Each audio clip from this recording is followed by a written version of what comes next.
All right, give me a minute to get my other stream going, and we should be live momentarily, assuming we got audio. That's what we always are hoping for on these programs. The way YouTube has been acting recently is that the audio works. So we'll see what ends up happening with that. And while I'm waiting to hear from you folks on whether the audio is good, I'm going to get my final live stream going. So bear with me. Let me know, Ezra. Do you have audio? That's what I'm asking for. Let me know, Easy, if you got audio. Okay, excellent. So I'm going to get this last stream going, and we'll get the party started. Easy, you becoming my go-to guy. I appreciate you always giving me the audio check. So give me a minute here. We're going to be talking about, does Obama live rent-free in Trump's head? And this is from the what is it? All the smoke podcast Trump was involved in. So we're going to be talking about the Lima Charlie. What are those? What is that? LC. What are those acronyms for? We the Rebel. Lima Charlie. Explain that one while I'm getting my last platform up and running. You got to explain to me what Lima Charlie mean. I'll go ahead and queue up Substack and Clapper while we're waiting. I won't queue up TikTok just yet because sometimes this damn thing ends up acting weird. What did I just hit? Allow chat, allow reaction, slow. Okay. All right. So all of that looks good. So give me a minute here. Almost done. Loud and clear. Okay. So we the rabbi. That's what. Oh, Lima Charlie. Is that how you respond to an audio check? Lima Charlie. Okay, that's different. I've never heard that response, but thank you. Oh, Lima and okay, I get it now. Loud and clear. LC. All right. It took me, this shit going way over my head. I'm getting old. I've never heard somebody respond with loud because the and should be in there. The and LC loud clear. Okay, I'm learning. I'm learning. Sometimes you guys teach me shit that I ain't never heard that before. So there we go. But we're talking about the potential of Obama living rent free in Trump's head. Let it be known when you start TikTok so I can switch. Real talk. Absolutely will do that. Real talk. Certainly appreciate your support over the shows. Let me make sure my other YouTube stream kicks in, and then we'll go ahead and start the show and YouTube. I bet you TikTok momentarily. So hopefully everything works out fine here. I want to make sure I'm on Wi-Fi. And the weird thing is I got the best Wi-Fi you could get or the highest data speed. And sometimes people are still saying the show is glitchy. Anyhow, we are live now on TikTok as well. They're real talk. Good evening, folks. Once again, it is indeed your boy Tim, the handsome liberal. Welcome to the program and happy Thursday evening. I happen to have a day off work tomorrow, so for me, this is the beginning of the weekend. Hey, it's the weekend, baby. I'm trying to see if I can figure out why, and I don't think I'm going to be able to do that. Why my what do you call it? My TikTok is always flipped. It's crazy. They change shit up on these apps, and I'm going to be the first to admit I'm not savvy enough to know how to fix it. But I think I just found out how to create polls in YouTube in TikTok, so we will end up dealing with that. But the question we're going to be asking to start out the live stream is the idea that Obama may be living rent free in President Trump's head. Where the hell am I coming up with that from? I want you to hear a podcast that was filmed less than 24 hours ago.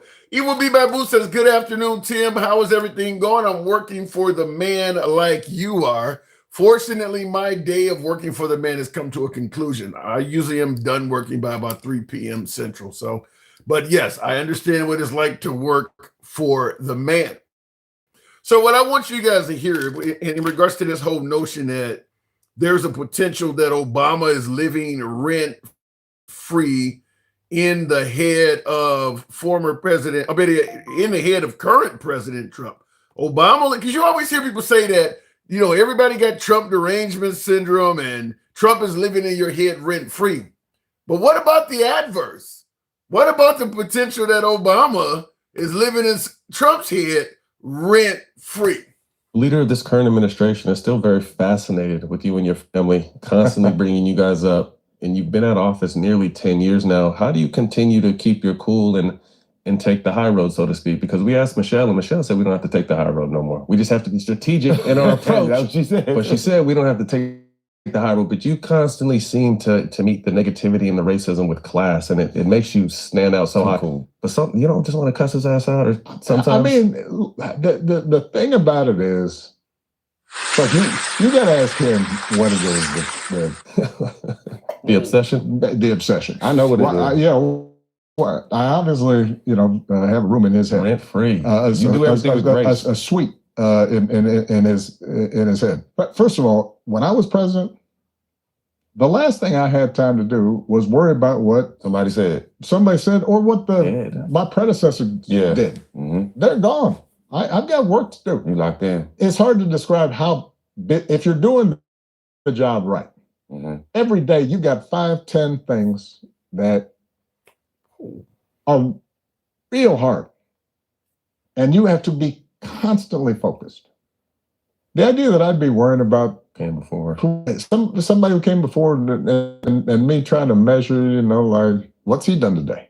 Look, constantly worrying about that is a strange thing to me. It shows me somebody who's not focused on the American people and the job they're supposed to do.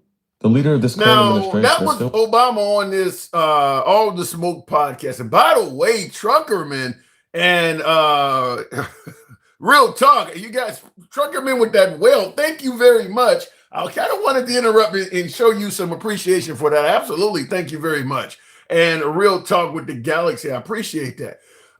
We're asking, does Obama live rent-free in the head of President Trump?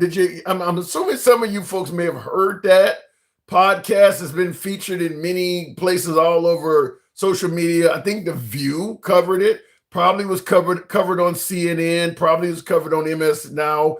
Absolutely was not going to be covered on Fox News. I guarantee the 5 is not showing this clip. I guarantee that.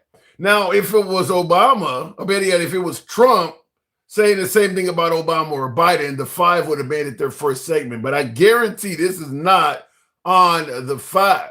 But I want to ask you folks, do you think or do you agree with what Trump, or better yet, what Obama and the host is saying, that Obama not only lives rent-free in Trump's head, he got a suite, as Obama said, got a suite in his head. So we will talk about that. And I do want to ask you folks, obviously, with Trump serving an entire term after Obama's terms, why are we still talking about Obama from a Trump's perspective? Why is Trump still talking about Obama in 2026? Obama left office in January of 2017. And from January 17 to January 2021, Trump was our president. And then, of course, Biden served an entire term as well. So why are we in 2026 from a Trump perspective still talking about Obama? Somebody has to help me make that make sense. And it's not like it's a rarity. Trump talks about Obama a lot. Like, why is this guy still coming up? I don't get it. So, we hear about Trump derangement syndrome and all of that, but tell me, are we looking potentially at Obama derangement syndrome? Because I don't understand why this guy's coming up and he's been gone almost a decade. So we end up talking about that. I also want to ask you folks about a huge story that's, trucker man. Shout out to you. Appreciate the absolute love, Truckerman. I also want to talk about a story that's really big in the news as well concerning birthright citizenship. Birthright citizenship, yay or nay? Now, birthright citizenship was originally created to guarantee once slavery ended that the slaves were going to be a citizen of this country. This was not something that went lightly, folks. There were people who were against allowing slaves to be citizens of the United States once they were free. Kind of like the white version of go back to Africa. There was a civil war and all of that. This definitely was a divisive issue within this country. So even after serving as slaves for God knows how many hundreds of years, they were not going to there were plenty of people who were not going to let the descendants of these folks remain in this country. So it's kind of like, you've done your duty as a slave, you're now free, get the fuck out. They were not going to let them remain here as citizens. So they had to create an amendment, and that is what birthright citizenship is about, that's where it started, rather, that slaves that have now gained freedom and don't know any other country other than this one, don't speak any other language other than English, can stay in the damn country. There were people who did not want to let them stay. Just think about that. Think about how horrible that is. I mean, you got a slave that may be, when slavery ended in the late 1800s, going all the way back to 1619 or whatever, slavery had been legal in America. So you may have had a slave that just gained freedom, whose mother, grandmother, great-grandmother, great-great-grandmother, all of them were slaves as well. And you're going to take this person who was multiple generations down the line and say, you can't be a citizen. What, are they going to send them back to Africa? I mean, this person doesn't speak the language, doesn't know anything about the customs at all, but there were people who wanted to do that. So we're going to talk about birthright citizenship and whether or not you think Trump is onto something in suggesting that needs to go away. The idea that if you have a child, or have offspring on U.S. soil, regardless of your own citizenship, that offspring should be a U.S. citizen. I want to talk to you folks on whether or not you think that should be eradicated, which is what Trump wants. Handsome conservative, ladies and gentlemen, the man with the plan, the five-time internet talk show host, your friend and mine. Put your hands together for the handsome liberal. I always love reading those. Just the way they're worded. Handsome conservative, thank you for your support in that very, very uplifting intro. Appreciate it. Handsome conservative. Certainly put your hands together for that. Thank you very much. So getting rid of birthright citizenship, we'll end up doing a poll on that shortly and hearing from you folks, yay or nay, on whether or not birthright citizenship should end. I guess one question I would ask you, let's say somebody is in this country illegally right now, and they give birth J and a truck and the dinosaur. Thank you. Absolutely. Appreciate that mustache. Yeehaw, truckerman. Shout out. God, appreciate it. If an illegal immigrant gives birth on U.S. soil and the illegal immigrant has no legal right to be here, real talk, and in addition to the illegal immigrant having no legal right to be here, the country where the illegal immigrant is from says, we are not taking this child that was not born in this country. I want to ask you folks, what should happen to that child? If a baby is born in this country to an illegal immigrant, and Trump does not want that baby to automatically have citizenship, and the country the mom is from is saying that we're not going to accept that child, what should happen? What should America do? I want to hear from you folks. Last but not least, this is a crazy question in regards to somebody said stay with his parents. Well, if the parent is going to be deported, the country may take the parent back. Maybe, but then again, they may not do that either. So there's all kinds of ways we'll end up talking about that. But last but not least, this kind of is a funky question to ask. I don't normally, this is something I normally would not want to ask, but I have to, and it's going to be targeted more to my beloved MAGA more than anyone else. But liberals can answer this question as well. This is based on just a whole host of well-known statements and quotes from our 47th president. I'll give you an example of one, and this is what we're going to be talking about. Democrat governor here in Wisconsin shockingly stated that he will veto legislation that protects Wisconsin babies born alive. born alive. The baby is born. The mother meets with the doctor. They take care of the baby. They wrap the baby beautifully. And then the doctor and the mother determine whether or not they will execute the baby. I don't think so. Now, that's obviously Trump campaigning from a pro-life stance, suggesting that there were places in the United States where the mom would give birth, they would take gentle care of the baby, wrap the baby up, and then the mom and the doctor would get together and decide whether or not they wanted to execute the life of the baby. So this is the baby character full term. So what he's talking about is the potential of full birth abortions. In addition to this quote, I want to give you maybe one or two more because you'll understand soon what this last funky topic is going to be about. They fail to educate our youth. Our opponents are using government schools to indoctrinate children, pushing radical transgender ideology on children, and changing the child's gender without even parental consent. Can you imagine that? Your child leaves for school and comes home and their gender has been changed. I don't want to get into the details, but it's not even believable. So now he's indicating that this is once again another campaign statement about, gender reassignment surgery, suggesting that your child could go to school and without the parental consent, your child comes home a different gender. Now, if you didn't hear that, I want you to hear it again because it is kind of shocking that this was said. Are using government schools to indoctrinate children, pushing radical transgender ideology on children, and changing the child's gender without even parental consent. Can you imagine that? Your child leaves for school and comes home and their gender has been changed. I don't want to get into the details, but it's not. So you heard that. Your child goes to school, one gender, and so in other words, you send a boy to school and a few days later, the boy comes home a girl. The point I want to make is, let me give you one more. Let me give you one more before I make the point, because I just want to. This is a question aimed at MAGA. Are the contractors who did the initial work for the reflecting pool, are they to blame for the current condition, or is it No, we had vandalism? Vandals. They went in there with a knife.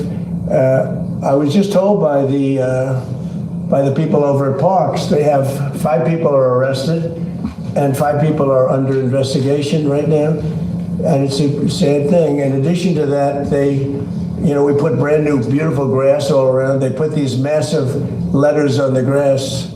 You probably know about that, right? And they said 8647. How would these vandals have gotten so close to do something like that? We didn't have a lot of them then. Who would think that somebody would go into a pool and take a knife and start cutting it?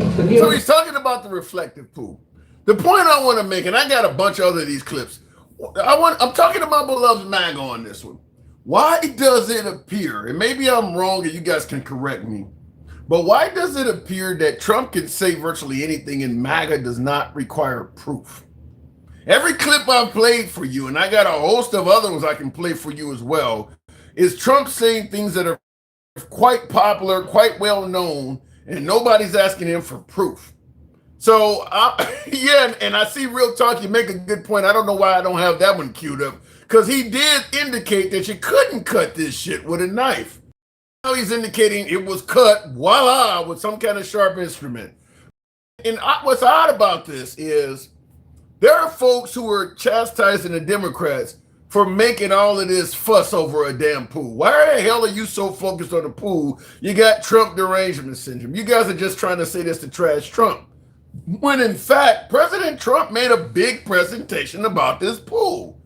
He indicated that Biden and Obama and the rest of the presidents couldn't get the job done and how beautiful it was going to be and how blue it was going to look like Old Glory. Trump made a big fuss over this. And now that it's one apparently bust, the same folks that support Trump are chastising the Democrats for making a big fuss about it. It wouldn't, if he had just simply done this on a low, a few MS Now or something may have made a mark, but it wouldn't be getting the attention it's getting if he didn't originally give it the attention he gave it. He made it sound like he was making a major accomplishment, very similar to the ballroom. If the ballroom is built and it collapses or it has shoddy construction, it's going to be a big story because he's made a big story about it. Same thing with the Tribunal Arch, and if something goes wrong with the jet from Qatar, he's made big stories about this stuff. So the folks complaining, well, why are the Democrats making a big fuss about the reflective pools? Because he did it. He's the one that done it. Yeah, somebody in the comments said that's a whole football field. Yeah, he was boasting about it's taller than the Empire State Building if you turn it sideways. I mean, he's made all these statements. We have a whole war going on. Why is the president on television making remarks about a reflective pool? Considering all of the serious things going on with the economy and tariffs and the war. He made a big story out of this. And now that it's not going well, all of a sudden everybody else should take a sideline, take a knee and not say much about it. I don't know about that. So I want to ask you folks, simply put, why does it appear that with MAGA, proof is not necessary? In the comments, Evil, be by boo. Wow, Evil, that is really, really kind of you. Says, ladies and gentlemen, appreciate that fitty piece, Evil be by boo. Ladies and gentlemen, mega audience presents you the man that has gold. I don't know about that. The man that has the plan, the man that has the answers, that man that gets women going, that man who's going. You got me feeling crazy reading this shit. Going to be on top of the world. Present the best YouTuber, Tim Liberal. You're giving me way more credit than I deserve. Not to sound like Dave Ramsey, but certainly better than I deserve. In the comments also says, Trumpy Dumper ain't shit. He says he is not a low person. Trump is a very open person, which makes him look stupid, incomplete, dumb. There's nothing hot about the United States anymore. Well, Trump says America's the hottest country on earth. Blue One Banks, appreciate that. Thank you very much. Trump says America's still the hottest country on earth. So what is he getting wrong? So going straight to the comment section and to the box in kind, tap the screen, get the likes on up to 10K if you will. It had algae because they poured gallons of hydrogen peroxide into the water. Yeah, they've had all kinds of pool cleaning experts and pool, folks who do pools for a living. Appreciate that, Mike the Sailor. They've had all kinds of folks on TMZ and a whole lot of other channels. They've all stated that they know what happened is based on chemical imbalance, and they believe. One of the guys on TMZ stated that he was talking about the chemical makeup of what you use to paint the bottom of a pool. And they were saying that if you use a dark color like the blue they use, it creates more algae when the sun bounces off of it and warms up the water. I don't know anything about pool science at all, but every guy I've seen that's on television indicates that this is not vandalism. And they've also, one of the guys stated that if it's vandals, there would be plenty of evidence that it was cut by vandals. Not to mention, how the hell could this entire area not be under camera? You're that close to all of these major landmarks and monuments, and you can do something like, you can actually climb into the pool, and as Trump said, you can create a 350-yard gash, and nobody sees this? That's what I'm asking. Why? I'm asking my beloved MAGA, why does it appear that Trump can say anything and there's no question or evidence required? Does anybody believe that? I'm talking to MAGA in particular. Do you believe what he said about vandals put a 350-yard gash to create this algae situation in the pool? For my MAGA viewers, certainly I would love to hear you answer that question. Do you believe what Trump said is accurate, that the pool is suddenly green due to vandalism? Let me know. So tap the screen, get us up to 10,000. Oh, now they are showing a lady next to the pool and blaming her. 350 yards. Show me somebody standing next to the pool over and probably walking continuously for 350 feet or whatever it was, yards or feet. It's enough of a distance where it should be obvious something is going wrong. It should be obvious. The person should be bent over because they got to reach in the water and create the vandalism he is suggesting. A 200, first he said 250 feet or yards or whatever. Then he upped it to 300. I mean, so you should be able to easily show evidence of that. That should be easy to find. So I'm asking some of my MAGA viewers even, do you believe what he is saying is true? Bama Landscaper says no. I'd be curious to anybody who does, because to me it does appear that MAGA is able to say stuff, and I mean Trump is able to say stuff, and MAGA doesn't really require a lot of proof. And this is a perfect example of that. Frank Jamillo, I think it says, good evening, welcome to the program, Frank. They're always blaming someone else, not the person who did the job, who didn't know how to do the job. And that's what it looks like. The person who got this no bid contract to do this reflective pool, big time Trump donor.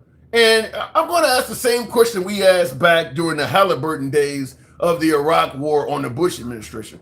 This one is even more so. How the hell do you get a no bid contract on a fucking pool? Why would you not take bid? Why is that an emergency where you need to get a no bid contract on it, who just happens to be a big time donor? Frank, good evening. Welcome to the program. Hey, what's going on? Not much at all. Do you believe it was vandals on that pool? Not at all. Not at all. Because if you cut paint, how is that one little cut's gonna do all that damage? Well, he's not saying it's a little cut. He's saying it's like 250 yards long or more. Regardless how long it is, it's not going to do that kind of damage. The damage is because of the sun and the paint that they use, because of the algae grows with sunlight. But what I want you to ask your MAGA, because I'm not MAGA, why people being arrested for the reflecting pool than the e-files? That's a great question. Well, Trump likes to win. I can answer that. Trump is an alpha male. He's stubborn when it comes to, he's very competitive. So he's going to be stubborn when it comes to competitions. And he's told people how great he is beautifying Washington, D.C. And he doesn't want to take an L. He wants to make it look like he's done a much better job than Biden or Obama or anyone else. So, I mean, he's going to, as you talk about, seek arrest and things like that, because he's trying to fight to maintain his own image in it. That's all this amounts to. We got a war going on. Why the hell are you on TV talking about a pool? We actually got a war going on. So I understand your point, but it's because of his competitive streak. My thought is that he's trying to do anything and everything to get away from the files. I gotta disagree. I don't, something, and I'll tell you why. I don't think that Trump is necessarily trying to deflect from the Epstein files, because I don't believe it matters. I do not. I think that the folks are already, I think everybody already has their mind made up. If you do not like Trump, you believe he's a pedo, you believe he's in the files. If you like Trump, you don't believe any of the witnesses that are going to testify against him or any of the FBI information in there anyway. I mean, you heard that Trump allegedly told a sheriff or something about Epstein, and him and Epstein, their relationship ended. They're going to go with that. So it doesn't really matter what comes out of the Epstein files. I don't believe it's going to change any hearts and minds.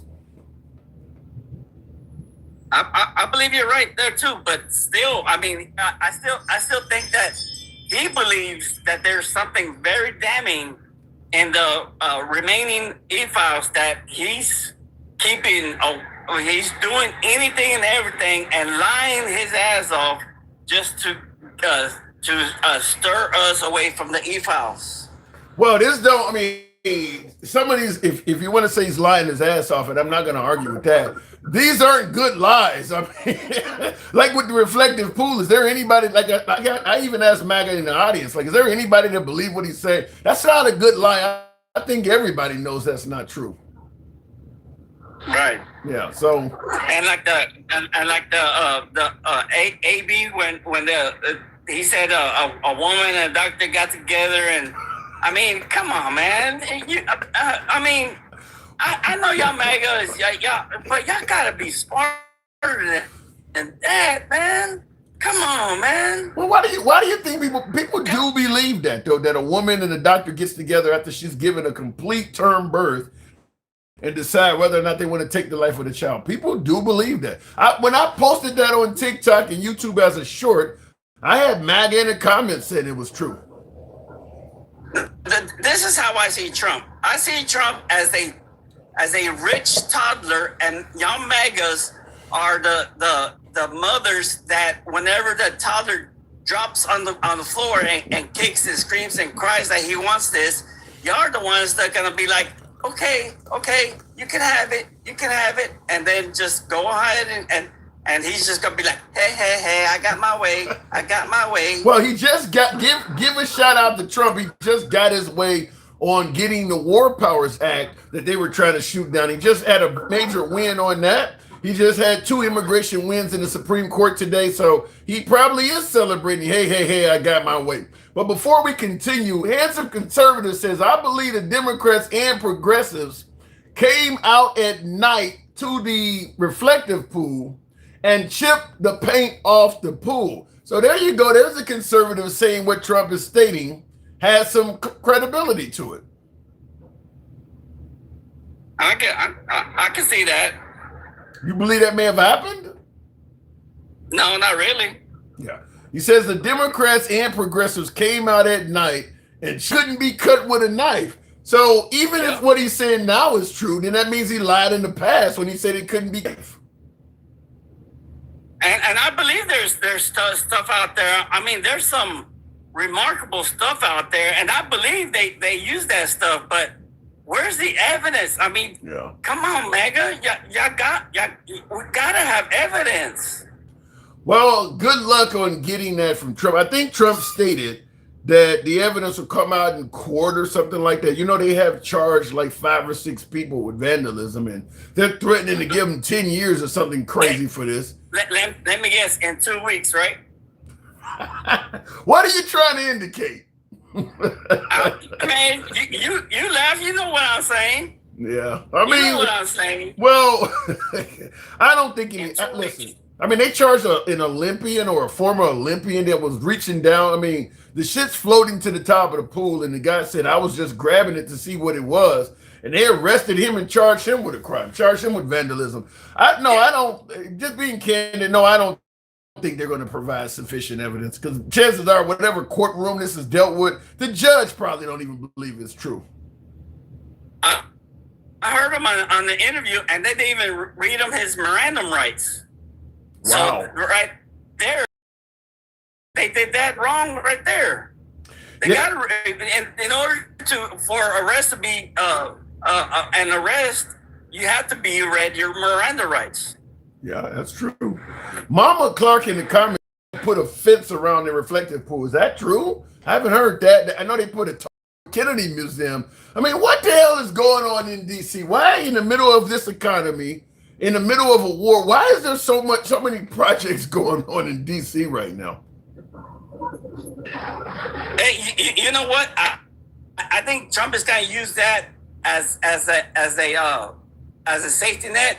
He's going to say that the cop didn't read him his Miranda rights, so that's why the guy is going to get off. Trump is a bus driver. He loves throwing people under the bus. He loves it. He's good at it. I mean, give him credit. That's his best thing. He's really good at what he does, though. I mean, look, at the end of the day, he said even openly the other day. Say that again? He said even openly the other day. He sent J.D. Vance to wear friends. He says, if it goes right, I'll take the credit. And if it goes wrong, I'll blame J.D. Vance. Did you see Rubio stay by when he said that? Thank you, Travel, man. Appreciate the hat mustache. Did you see Rubio when because Rubio didn't laugh at that at all. Not at all. So, do you believe that's how Trump is about? Do you believe it's a joke, though? Do you believe? I guarantee you. Go ahead. No, I guarantee you, Rubio is holding enough evidence for in that one case whenever Trump does turn on Rubio, and it's gonna happen. It's gonna happen. He turned on all the women already so far. He's turned on Bondi. He's turned on Ice. What's her name? He didn't really. He didn't really turn on them. You talking about Pam Bondi and the pretty girl from the former South Dakota governor, Kristi Noem. He didn't really turn on them. He didn't turn on them. I mean, they got fired, but he didn't. I haven't heard him say anything negative about Christy Nome or Pam Bondi.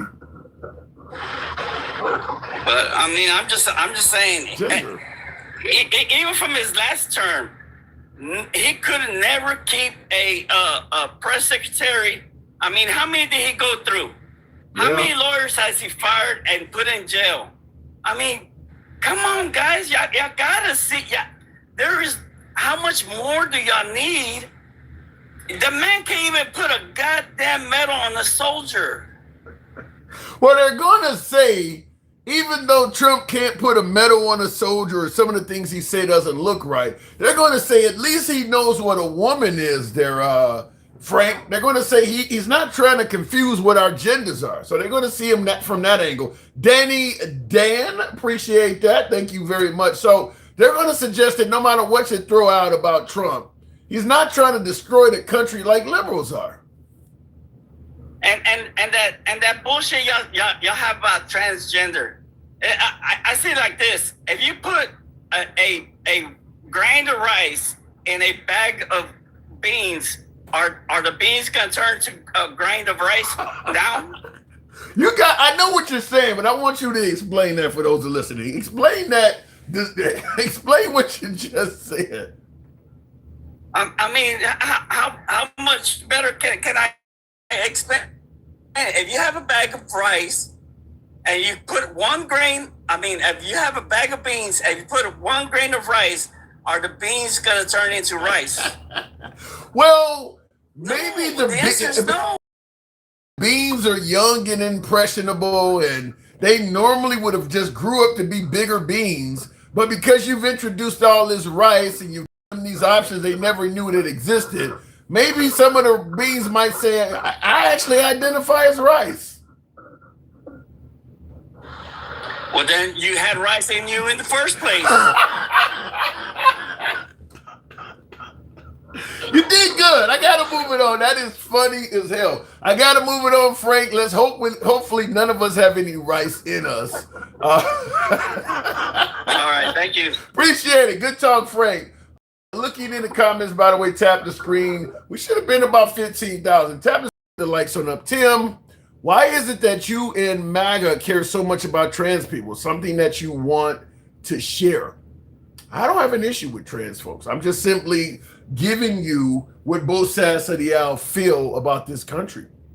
So if I'm talking to MAGA, I'm going to present to them liberal strong points. Because look, a lot of folks ask liberals, particularly people of color like African Americans, why the hell do you always vote Democrat? I get a lot of MAGA that ask that question. Why the hell do you always vote Democrat? The Democrats ain't did shit for you. So just like me talking about trans from a right-wing standpoint, I then talk to the right and I give them reasons for why they don't get a lot of minority Republican votes. Same thing, the minorities think that the right is trying to destroy shit and the fundamentals of this country. So I'm giving it to you from both angles. In the comments, by the way, we got an ongoing poll that I want to address before I read this. Jermaine75, appreciate the support. Tim, MAGA don't want you to question Trump, ever. Just go with his lies no matter what. Wow. I can't fight back on that. And thank you for your support, because there are 2 or 3 issues that cause me to lose viewers. And one of them is questioning, criticizing President Trump. That absolutely is one of those. Truckerman, appreciate the love and the support. Thank you. Absolutely. You've been very kind. Gangsta grandma. One of the things that causes me to lose viewers like nothing else is because I like folks from both sides of the aisle. All sides of the aisle. What do we say? Our calls go left of Bernie Sanders, so I'm having dinner with Q. We don't shame MAGA. We don't censor or limit MAGA. We let you speak just like anybody else. We don't censor you at all. I get MAGA that criticize me all the damn time. I read the comments and sometimes I even concede the point if they're making sense, in my opinion. But I do let them speak. I don't criticize. I don't censor them at all. I may criticize. I criticize some liberals. But when you're criticizing Trump, you're going to lose some MAGA. as my caller stated. That is absolutely correct. There are MAGA that does not like Trump to be criticized or questioned. I do lose viewers also, minorities, particularly black people, for not always criticizing white people enough, or not automatically agreeing with a black person on what issue they may stand for. Like Carmelo Anthony, for instance. I got some African Americans that do not like the fact that I believe he committed a crime. We could debate the 35 years in a murder one charge, but I don't believe he should be at home eating cereal. And there's some African Americans that don't like me. You can achieve the American dream and things like that as a black person. Lose folks for both of those issues. And then I can lose folks sometimes. I do give President Trump credit for things that I think he may have done that are beneficial. And there are liberals that don't want that to happen. So but this is a free speech program. I'll take your criticism all day long. I'll read it out and give you plenty of time to state it. So you don't really have to run away. I don't like to see my callers and my viewers go away, but some people, they only want to hear an opinion they agree with. So there's nothing I can do about that. In the comments, Alicia Bling says, I do. Free Mello. Well, he does have a right to appeal, Alicia Bling. And from what I hear, we probably will end up doing more lives on Carmelo Anthony and the Austin Metcalf case. From what I hear, Carmelo Anthony's team, I think they have upgraded his legal team. So hopefully going into his appeal, he has better counsel, because I believe he had poor counsel in the beginning. And considering how much money was raised, there's questions to be asked on that. DeAndre Tyson says he fucked up his first time and doing even worse this time. Explain that, DeAndre. He has a real dream team now. Oh, wow. If it's that good, perhaps. So tap the screen, get us up to 15th hour. We'll take the next caller. Well, I'm glad you can debate the murder one charge, because that's what he got convicted of, and he should not. I think it should have been manslaughter. I think it should have been manslaughter. I think based on the nature of how they charged Carmelo Anthony, it probably should have went down like George Zimmerman did. I believe George Zimmerman also committed a crime by killing Trayvon Martin, and they overcharged him with murder one, when I don't believe George Zimmerman sought out to just kill Trayvon. His actions were bad. He was stupid and wrong for what he did, but I don't think he wanted to just kill Trayvon Martin. The circumstances he got himself into wrongfully led to that happening. Manslaughter or murder two or something like that. But they charged him with murder one. Jury found George Zimmerman not guilty. And I think a similar outcome based on the wrong charge should have went that way for Carmelo Anthony. But they did have manslaughter on the table for Carmelo Anthony. So I don't know how he ended up with a murder one charge. To me, that seems wrong. In the comments, hey, Unc, you get a real job. We don't need politicians. Everyone today is a politician. Well, I don't know who Unc is, because I got a real job, and I'm certainly not a politician. You cannot please all, for sure. What did you just say? That is true. We just really need to mind our business. Everybody wants to be personally is their own business in the right, wants to lie and act like somebody shoving something down their throat. That is a very common statement that comes from the right, is you're shoving something down my throat. You do hear that a lot from the right. Going back to the box, we'll make it happen with Gangsta Grandma. Good evening, Gangsta. Is President Obama living rent-free in Trump's head? What say you? Wait a minute, say that again. Is President Obama, former President Obama, living rent-free in President Trump's head? Oh, hell yeah. He don't like that black man. Why do you say that? Oh, my God. Because everything this motherfucker does, you always have to bring the black man up in it, man. Like, damn, fool. He can't even get a decent-ass wife. Now he's going after Obama. Come on now. What do you mean he can't get a decent wife? Trump has Melania. What do you mean? She's decent.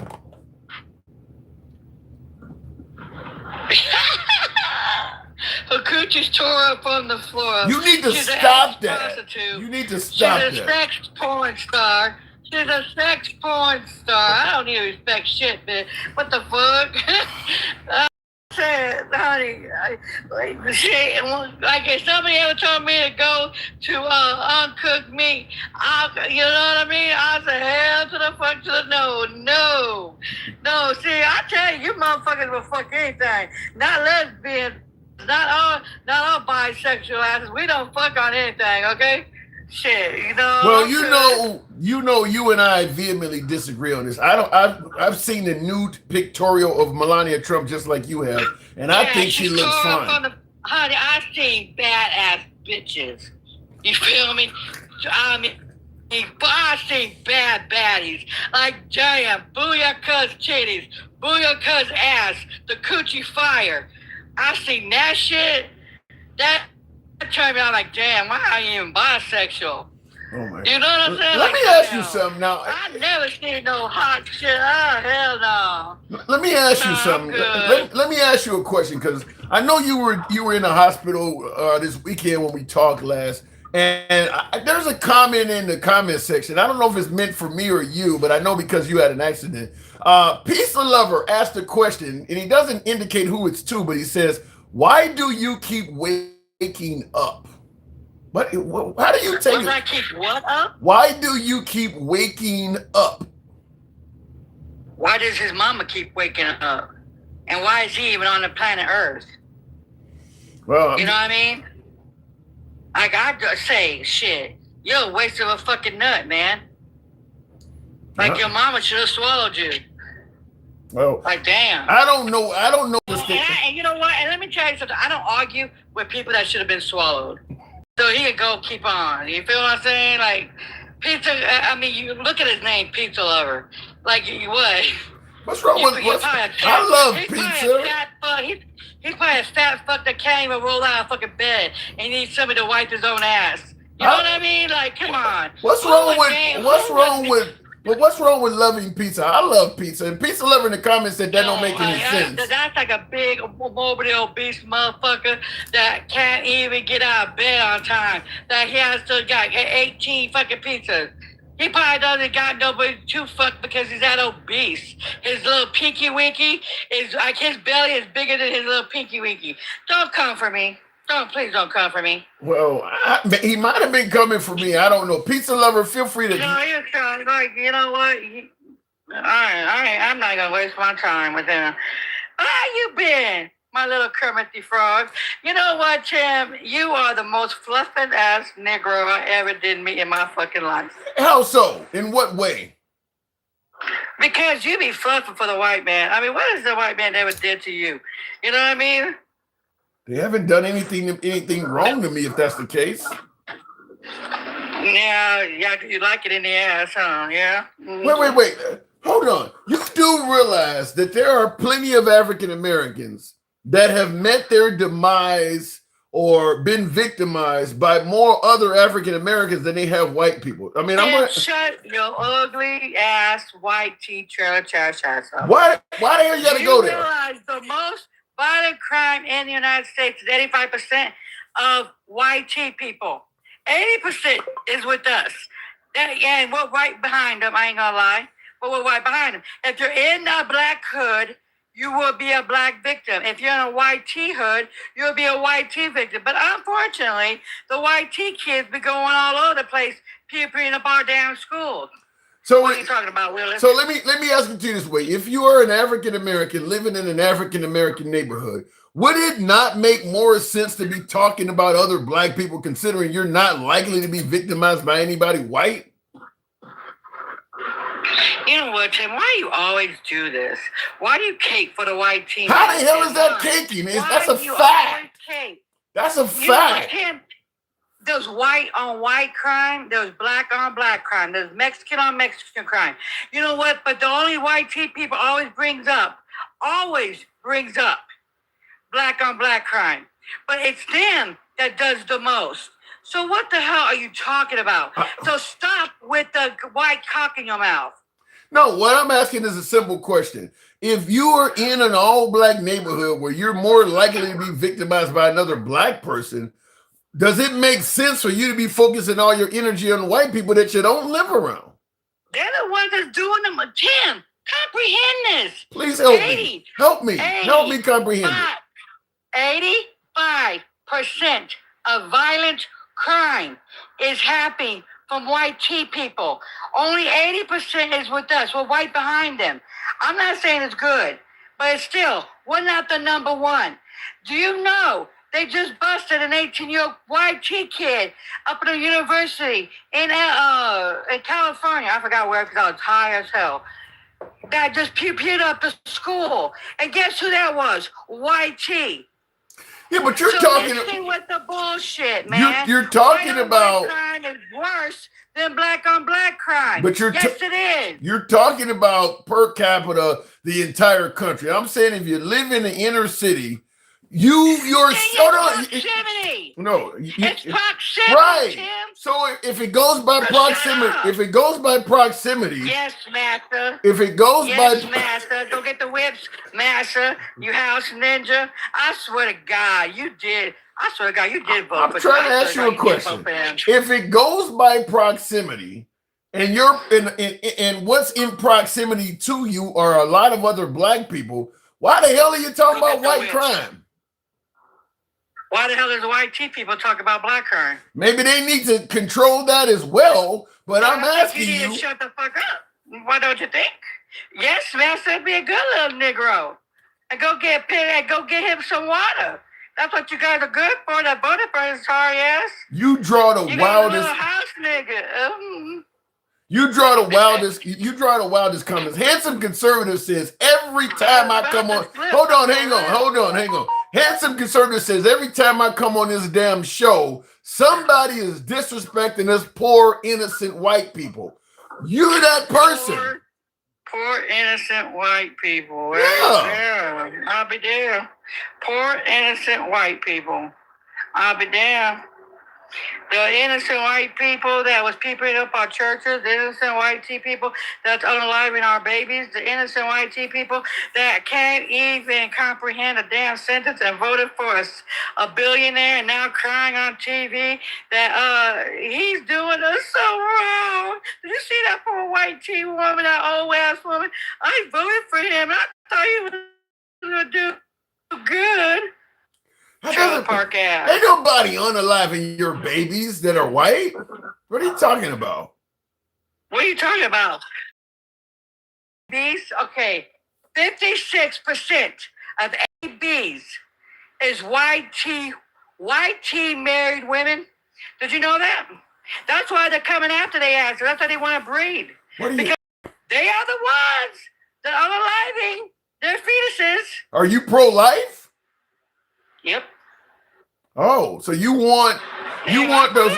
Wait. I'm pro-choice.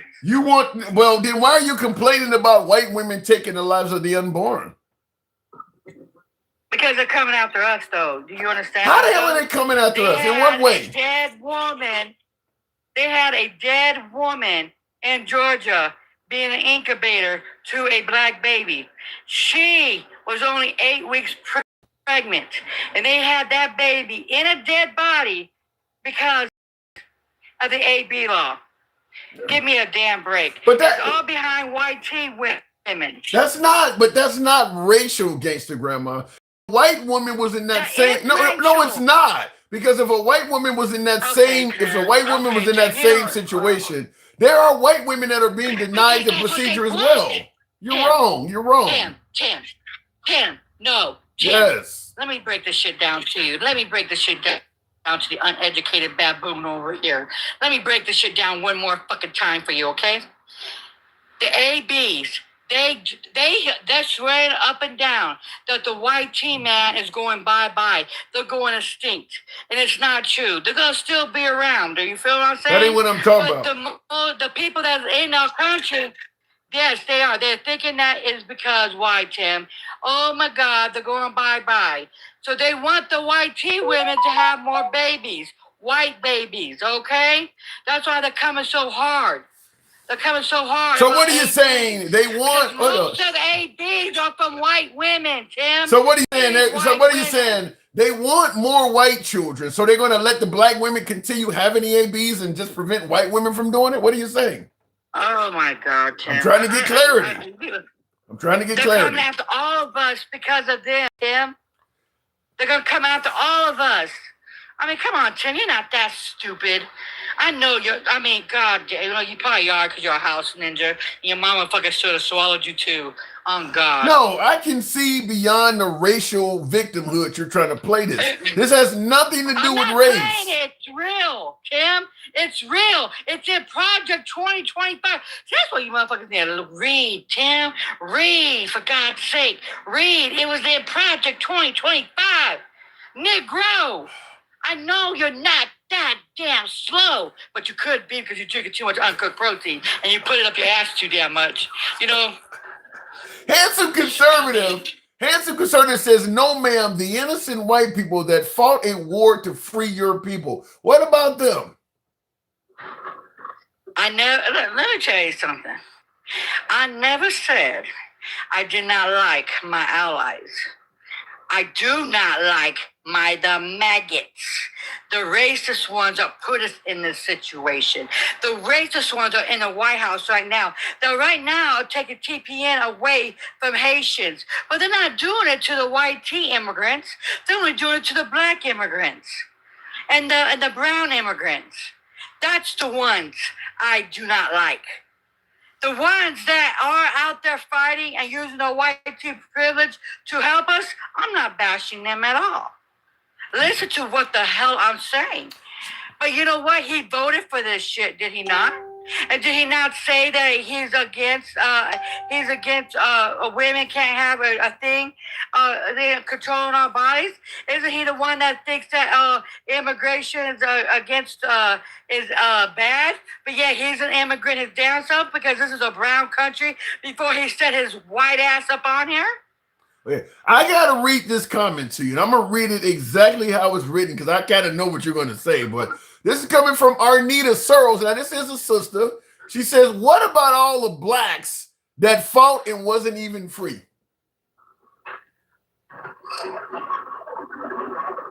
Black people, girl. Black people, girl. You are my homie with that shit. It's black people. You know what they did? It's called Buffalo Soldiers. You know what? They got lied to. I knew you was going to catch that. I knew you were going to catch that. I couldn't wait to read that. I can't even laugh because she's gonna make my back hurt. That's okay, baby. I'm not doing it. Now let me tell you, the ones that did fight, like the Buffalo Soldiers, they got lied to. Against the Native Americans, all of them got lied to, and it was fucking shitty of them. The shitty of the white tea man. Buffalo Soldiers was thinking they was fighting to be free, but they really wasn't. They was fighting to keep slavery, but they didn't even know that. See, that's what's fucked up about this history. That's why they don't want the real history to come out. No. You know what I mean? I really wish you guys would stop saying blacks. Just you guys say black people. I just wanted to read it because I want you to understand that a lot of African Americans use that word. They don't view it as insulting like some of you folks do. Hey, you know what I mean? It's insulting. I know what blacks came from. I know where ninja came from. Why don't we treat it like the N-word? It's a term of endearment. Why don't we treat it? Now, if another black person says it, it's a term of endearment. The ER is a term of endearment. It was a lot of people got unalive behind that word. You know what I mean? Just like when I call you a ratty raccoon, I don't say the COON because that really is a fucked up word. I call you the ratty raccoon because you are one. You know, but you're the ugly version of one because the raccoons are fucking cute as shit. Oh my God, I got put below. I'm being put below a raccoon? Damn. They eat out of garbage cans. At least the raccoons are loyal, man. They come back for food and shit. They know where they were fucking fed. But unlike you go, yes, master, give me the whips. I'll give you some orange juice. I'll serve your white tea ass. I'm sorry that I don't like to bash Caucasian people the way you do. I don't do that. You know what? But they bash us, though, Tim. Not all of them. Every Do you realize they bash us every single day, especially on TikTok, Facebook, in the news? Oh, this is what the black community is all about. Oh, the black men are deadbeat fathers and shit. And there you are sucking on it so hard on them. Oh, sucking it like you the big baby daddy and shit. What are you talking about? They always come for us. But the white tea men and shit, the ones that aren't not our allies, the maggots always want to talk shit about, oh, our black fathers leave our baby, leave and make us baby daddies when 76% of our black men are in the homes, or if they're not in the homes, or with their kids. What is the point? 76%. And guess what? There's more white tea men walking out of their homes. Is that so true? Miss me with the bullshit. Is that true? You say that more white men leave their wives than black? Yes. I haven't heard and they that. leave their kids. Yes. There's more 76% of black men stay in the homes. If they're not in the home, they're still with their kids. Yes, it is. You got the guy in the comments saying, I wish I had a smoke before watching this. Let me ask you before we move it on, because Stevie D says I need an AI pic that looks like you. That then I would truly be the handsome liberal. So he's saying that maybe I need to look more like you. So well, well, you know what? That pic right there is AI. But my other pics on my other page is all of me, sweetheart. All of me. So I looks good, baby. I'm light skinned. I got hair and everything else. Because your fat fucking white tea woman ass looking like that, fucking no. Black never cracks, sweetheart. Is it possible that you look so good being light skinned because you look like a white woman in the eyes of a lot of people? I don't give a fuck if I look white, sweetheart. Because you know why? Because when I get out there, I am black as hell. Just because I light skin, you can touch my hair and you can tell. But I treat all my black people as like family. You feel what I'm saying? And I ride for my black people and my brown people. Now, the white tea people, I don't ride for like that. Maybe you need to ride for a few white folks. Robert Kennedy says she is about as Robert Kennedy on YouTube is listening to you. He suggests that you are about as stupid can get. He's not a fan. Well, if I'm not stupid, I voted for the right person, and you probably voted for Trump. So that makes you uneducated, like he even says out of his own damn mouth. Yeah. He is MAGA. I do believe he's MAGA. I gotta move it on, Gangsta Grandma, though. I do gotta move it on. Let me tell you something, Tim. Let me break this shit down to you one more time. And yes, if I am slurring, hey, I'm on Oxy Tims. You feel what I'm saying? My back hurt. But let me tell you something, Tim. You are a true house ninja. You need to get out of the house ninja and get on the other side and stop taping for the white tea man, Tim. Give a fuck about us. They talk about us every damn day. They blast black women. They're always talking about us, thinking that we're all the poor and every damn thing else. But unlike them, they're the ones that depend on the system more than any of us. The system was made for them. The welfare system, the food stamp system, everything that was made for them. When we couldn't even vote, they had that system. So you need to cut the shit out, get the white cock out your mouth. I got chocolate cock and chocolate pussy in my mouth, and I'm proud of that. You feel what I'm saying, Tim? Now, can you get something else in your mouth instead of white tea, cock, and pussy? How about some Diet Coke? Gangsta Grandma, thank you. Tap the screen, move the likes on up, get us on up to 25,000. A lot of lazy fingers in here. Tap the damn screen, get us up to 25,000. You can make that happen. Let your thumbs not be lazy. If you happen to be watching us on Instagram, TikTok, Substack, or Clapper, follow the program. We're here most weekdays. Happen to be watching us live on YouTube, do your boy a favor and give us a sub. We try to keep it entertaining. Our spiel is always what it is. We don't block, ban, or censor anyone for their comments. We go left of Mom Donnie to I'm having dinner with Q. We are and always will be MAGA friendly. Nevertheless, liberals are welcome as well. You can criticize anybody on this program, including yours truly. The ongoing poll we have, which is does Obama live rent-free in the head of Trump? We got nearly 200 over 200 now, over 200 respondents. 66% say yes, Obama does live rent-free in the head of President Trump. 34% say no. And it's kind of reminded me of what we talked about yesterday. 30% of the voting population you're going to get on a lot of Trump questions because about 30% of the voting population are indeed MAGA. Why are we asking about living rent-free in the head of Trump? Still very fascinated with you and your family, constantly bringing you guys up. And you've been out of office nearly 10 years now. How do you continue to keep your cool and take the high road, so to speak? Because we asked Michelle, and Michelle said we don't have to take the high road no more. We just have to be strategic in our approach. That's what she said. But she said we don't have to take the high road. But you constantly seem to meet the negativity and the racism with class, and it makes you stand out so high. Cool. But you don't just want to cuss his ass out, or sometimes. I mean, the thing about it is, look, you got to ask him what it is. The obsession? The obsession. I know what it is. I obviously, have a room in his head. Rent free. You do everything with grace. A suite in his head. But first of all, when I was president, the last thing I had time to do was worry about what somebody said, or what my predecessor did. Mm-hmm. They're gone. I've got work to do. You locked in. It's hard to describe if you're doing the job right. Mm-hmm. Every day you've got 5-10 things that are real hard, and you have to be constantly focused.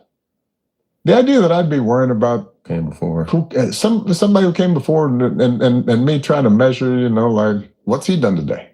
Look, constantly worrying about that is a strange thing to me. It shows me somebody who's not focused on the American people and the job they're. So he's saying that the focus that Trump is putting on him to that level shows that maybe he's not even focused on the American people in the job. Denkel, good evening. Welcome to the show over on Instagram. Good evening, Denkel. Good evening. Hey, so do you agree with this suggestion that rent-free in the head of our current commander-in-chief? Yeah, of course. I mean, but Trump has a lot of people that live rent-free in his head. Give me some examples. He's got his list. He's got people. Anybody he feels has wronged him, they live rent-free in his head. I mean, he literally went to, what was it, today or yesterday, went in there yelling, cussing at Bill Cassidy, the GOP congressman, because he voted against him or something. Like he takes this stuff. Well, everywhere he goes. He does demand full and complete loyalty. So, it's kind of like the old song from, I think, the movie Breaking, 99 and a half won't do. Got to have all of your love. I mean, he don't accept anything other than 100% loyalty. So that is our president. So, because the guy you're talking about, for the most part, other than voting to get Trump impeached for January 6th, he has been voting with Trump, just like Liz Cheney, just like Marjorie Taylor Greene. But it's not 100%. It's just slightly off, and that's enough for Trump. Right, but it was insane that he already got the incumbent booted out. Yep. He's already out of office. He's just waiting till the end. And then he goes and invites the guy to the White House after he yells and cusses him out, sits him down, brief. Then Cassidy comes out with, "I'm so happy that the president took the time to invite me and show me what's going on, and I'll be reversing my vote for what the fuck." What do you think happened? Do you think he made some promises to him or something? No, he probably just said, "Look, I'm not going to totally fuck you over in the rest of your life. I'm going to let you go ahead and, bow out gracefully. But if not, I'll go ahead and put you on the list." And how do we beat that? Denkel, if what you're saying is true, even with the midterms, how do you beat that? I mean, because this is what I'm telling a lot of folks who think the Democrats are going to have this huge landslide victory. If the Trump administration says, fuck it, I'm going to order, due to all of the fraud that I have seen, I don't have to prove it, all the fraud that I've seen, I'm going to order Speaker of the House, Johnson, to not certify any of these fraudulent Democrat victories. How the hell can you beat a guy that can look at the law and just say, fuck it, I'm not following it? I I think he'd be setting himself up for a reverse January 6th, except for the people that come down there won't be there to support him. Yeah, but even if the Democrats feel like the election was stolen and they go January 6th, as you point out, you're not going to get the same January 6th response from Trump that Trump's or MAGA folks got from Biden. The Trump folks are going to give you a January 6th response that looks more like something out of Iran. So I don't know if the Democrat. I mean, you see what happened with ISIS in Minnesota. They were not exceptionally violent in Minnesota towards ICE, and you see what happened to some of the protesters. So if the Democrats go January 6th, they'll mow them down. And you also saw what happened after that when they had to kick Bovee or whatever that dude's name. Bovino, yeah. Bovino, they had to get him up out of there. They brought a dude in there who took all of the soldiers out and calmed that situation down. Yeah, but they calmed the situation down in Minnesota, Bovino. But in my opinion, calming the situation down saved the lives of protesters. I don't think ICE was in danger. They were going to just send more and more ICE agents there, and that's what I'm saying. If the Democrats do not like how the midterms turn out, and they threaten to go January 6th, Trump threatened to go Ayatollah on them. I don't see. I see him as a monster, but I believe that he wants to walk away from this stuff with at least, his base intact. I think if it goes, they went. He did a lot of adjustments after 2 people died. If you see in mass a bunch of people dying, you see what happened the first time when all of them lawyers and everybody in the White House sat down and said, we all about to walk out. And he changed his tune. He does have limits. I know he does a lot of stuff that seems like it's limitless, but he does have limits. And I think that would be a limit. I don't know. I'm up in the air on that one. I don't know if I feel the same way you do, because look, let's be clear. If Trump loses the midterms, there's a good chance the Democrats are going to go right for his throat. So he's a man fighting for his life at this point. So I could see him going much further than you're saying, because he's fighting for his own very survival. Real Talk in the comments told me to ask you, did you see that the House Republicans today are talking about the Save America Act? I mean, it's been a big story. They're not signing the housing bill and all of that. What is your take on that Save America Act? We've done a couple lives on it yesterday. He already signed. He signed I think he signed the Save America. I mean, not the Save America Act, but he signed the housing thing today. That stuff today was, all of that stuff about the War Powers Act. That was all. That stuff is useless because it has no bearing, because now they're not at war. So, that's crazy. They need to. I mean, like, this kind of reminds me of Bill Clinton's. When they asked, he said it depends on what the definition of is, or you just playing semantics. Like, we're at war with Iran. I mean, just because we didn't hit them today does not mean the war is over. I mean, the troops are still in the combat zone. We're still at war with Iran. I mean, the idea that, well, you didn't hit them. It's like me and you get in a fight, and because we're sitting in our corners, well, they're not in a fight right now. So as soon as the fucking bell ring, they go come back and hit each other again. I mean, like. Iran did strike a couple of ships today, and they shut it back down. They're going to have to end up. What they're going to have to end up doing is making a clear-cut definition to prevent bullshit like this in the future. Write down what a fucking war is, when it starts, when it ends. Write the actual parameters down so somebody can't do some shit like this again. But the problem is nobody wants to do it because everybody wants an out. Like, Congress doesn't want to really pass the War Powers Act because that means they have to take over this soup sandwich. They don't want to take this soup sandwich because whatever negotiations, whatever happens, they would be responsible. That's why they never did it under Obama. That's why they never did it under Bush. I don't see how they could not be responsible now. If the man is talking about destroying whole civilizations and shit, and Congress idly sits by and goes, well, let's see what he's going to do. To me, you're responsible at that point. You had a chance where you could stop this, and you chose to sit back and do it. So, just like with the schoolgirls and all the other shit, I mean, the fact that Iran, the whole Iran war broke out to begin with, Congress could have, it chose not to. I don't see how they don't.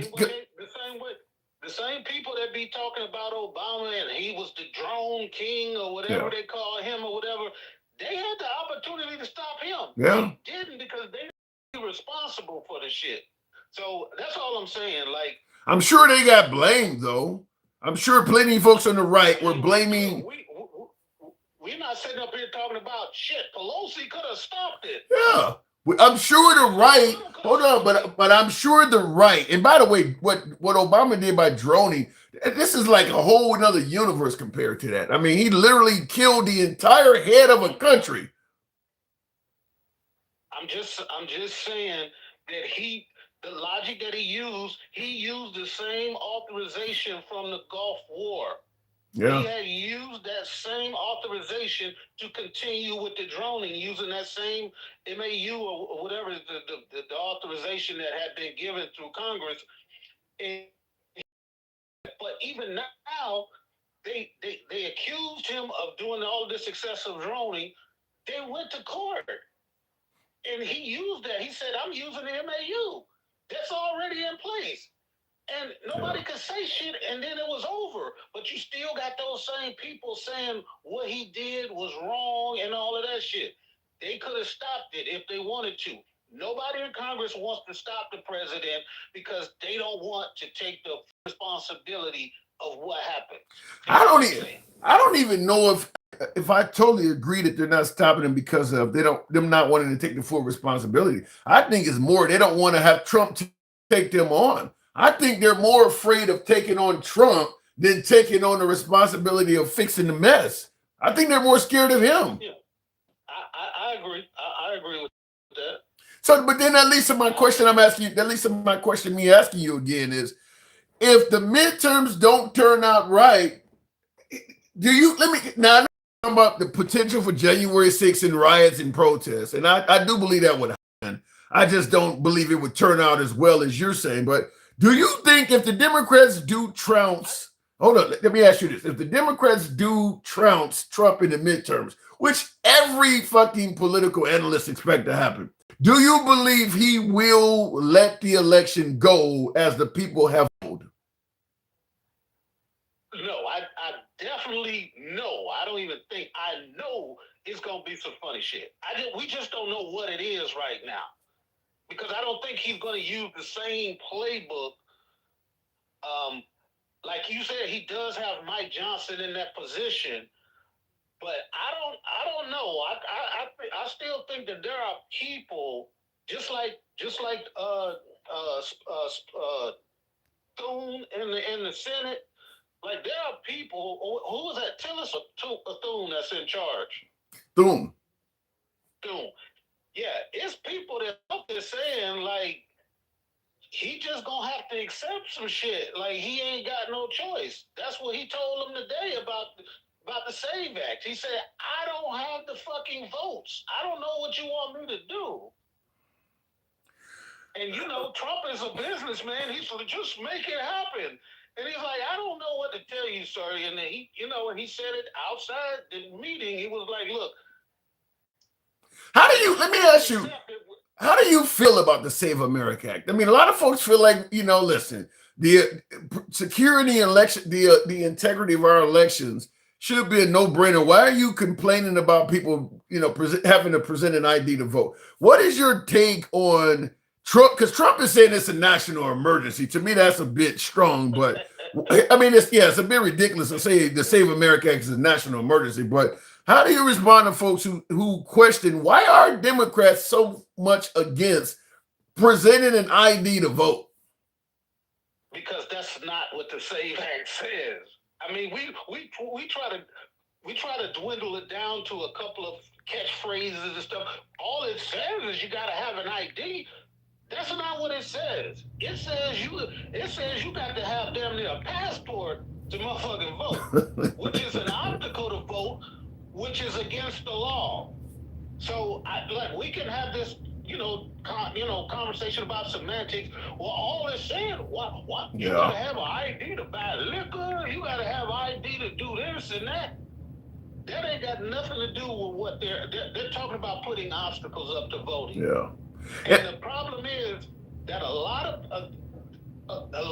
of Republicans down in the area, down in the South where I'm at, a lot of Republicans, who are older people, vote by mail. But he's talking about getting rid of, other than for disability, military travel, what is the other one? Illness, disability, travel, or military. Other than that, he wants to get rid of voting by mail completely.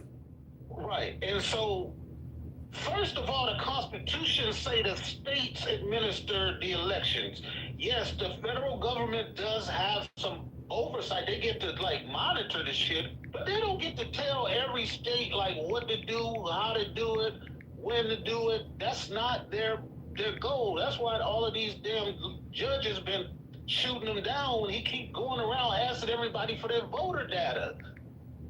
You don't have no right to be telling everybody, just give me all your voter data, especially when you've proven what you'll do with that data once you get it. Yeah. He'll track people down and he'll fuck with them. Hey, did you see Trump did that interview with Fox News today, or was it yesterday, where he was sitting on the towel? I didn't see that. Bro, who in the fuck sits on the... I think he soiled himself. I'm gonna just be honest, bro. Maybe somebody spilled water on the couch before he sat down. Oh, shit, not in the damn... Oh, maybe somebody spilled water on the couch and he didn't want anything. He didn't want to sit in a wet spot. They didn't have time. The studio didn't have time to replace the couch. Man, come on, man. I know you got your... I know you need to be... Now that's fluffing. Now that's how you fluff. Now that is fluffing. He's gone on his tour the last couple of days or the last week in Pennsylvania talking about the economy and stuff. And my problem with what he's doing is he's supposed to be going there touting what he's going to do for the economy to get it back going. But when he gets there, the first thing he says is everything is beautiful. Everything is great. Yeah. How do you convince people that you're going to make lives better for them if you know this shit ain't great? You go to see the man who tell you what he's going to do for you, and he sit there and tell you everything is great. He said we're in the golden age. We're doing the best we've ever done. Well, I think Trump may have said this in The Art of the Deal or something like that in his book, that if you say something often enough, people will believe it. So just keep telling them the economy is doing well, or it's on the cusp of doing well in 2 weeks, or whatever the case may be, and they will believe it, which is why anything that Trump says that may not be true, from election integrity to where Obama was born, if you look, you notice he says it a lot. He does say stuff like that all the time. So it probably has worked well for him throughout life. Just keep repeating it and people believe it. What it sounds like to me, and I don't want to put words in your mouth, but it sounds to me like you're saying the same thing that Gangsta Grandma and all of these other people say. These people are fucking stupid. You're saying that he knows that they, even though he's told them to their face, he's written it in a book, I'm going to tell you some shit that I know and you know both ain't true, but you still going to believe me. I wish I could push back. I mean, that's exactly what's happening. I mean, it's just like with the grab him by the pussy thing. It's like, I don't see why you have a hard time believing a guy who did something that we're bragging about doing it before he got accused. If I go around bragging about how easy it is to knock off a fucking bank, and then all of a sudden you see me on TV being accused of bank robbery, and I'm like, I didn't do that shit. That's all you do is brag about robbing fucking banks. I don't see why it's so hard for folks to believe it's possible he could do things he's been accused of that he often brags about doing. It doesn't make sense. I do believe that the G in MAGA for some people may stand for gullible. I don't get it. I don't understand it. Like, this guy's routinely bragging about this stuff. Well, I want you to ask these people, but I know you got so many different questions you got. Sometimes I just wonder, like, how they feel about him putting in his court, whatever they call it, he made a deal or whatever, that, like, they can never look into him and his family's taxes ever. Do they, like, they genuinely feel about that? Like, do they think, well, they was fucking with him before, so that's cool? Yeah, that's what they listen. If it's one thing that Trump has done that makes folks feel like he's one of the best presidents we've ever had, is that he is a winner. He's not a winner. I won't say he's a winner for the American people. He is a winner for himself. And I always compare it to a sports victory. If your team wins, you say, we won the World Series. We won the championship. We won the Super Bowl. In reality, you ain't won shit. You got to go to work tomorrow. They're the ones getting the ring and the party and the parade. You ain't getting none of that. But the people of the city say, we won. MAGA takes Trump's victories as their own. So they see all of this. You're talking, if he goes after the media, we won against The View. We won against CNN. We won against Jimmy Kimmel. So they're taking his victories personally.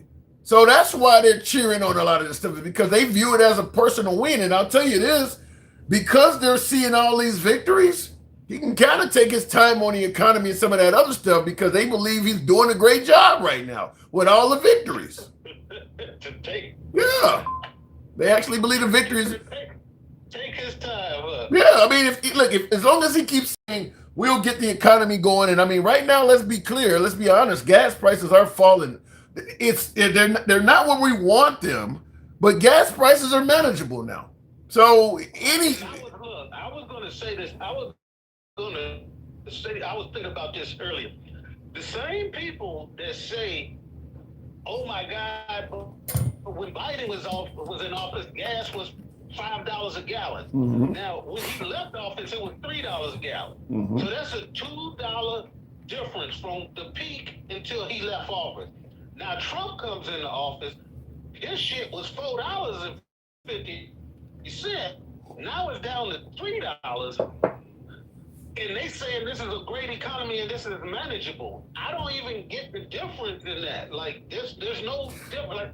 Like, shit came down a lot more than his did, but Biden was terrible, if you ask them. Well, it's manageable because under Biden, everything costs more, and we didn't see any reason for the shit to go up so much. Under Trump, stuff costs more, but look, we prevented Iran from getting a bomb. The Ayatollah's gone. They see Trump's accomplishments as worthy of short-term pain.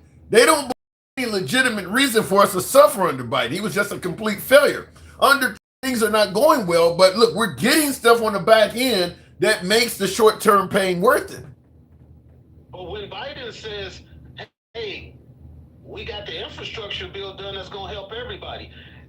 When Barack Obama says, hey, we got 40 million more people that have insurance that didn't have insurance. When Biden says, hey, gas is now down from what it was because of what happened with Trump's deal with the Middle East that caused gas to go up after the pandemic. See, you simplify for them, and you gotta give them an excuse. I'm just explaining you what I hear.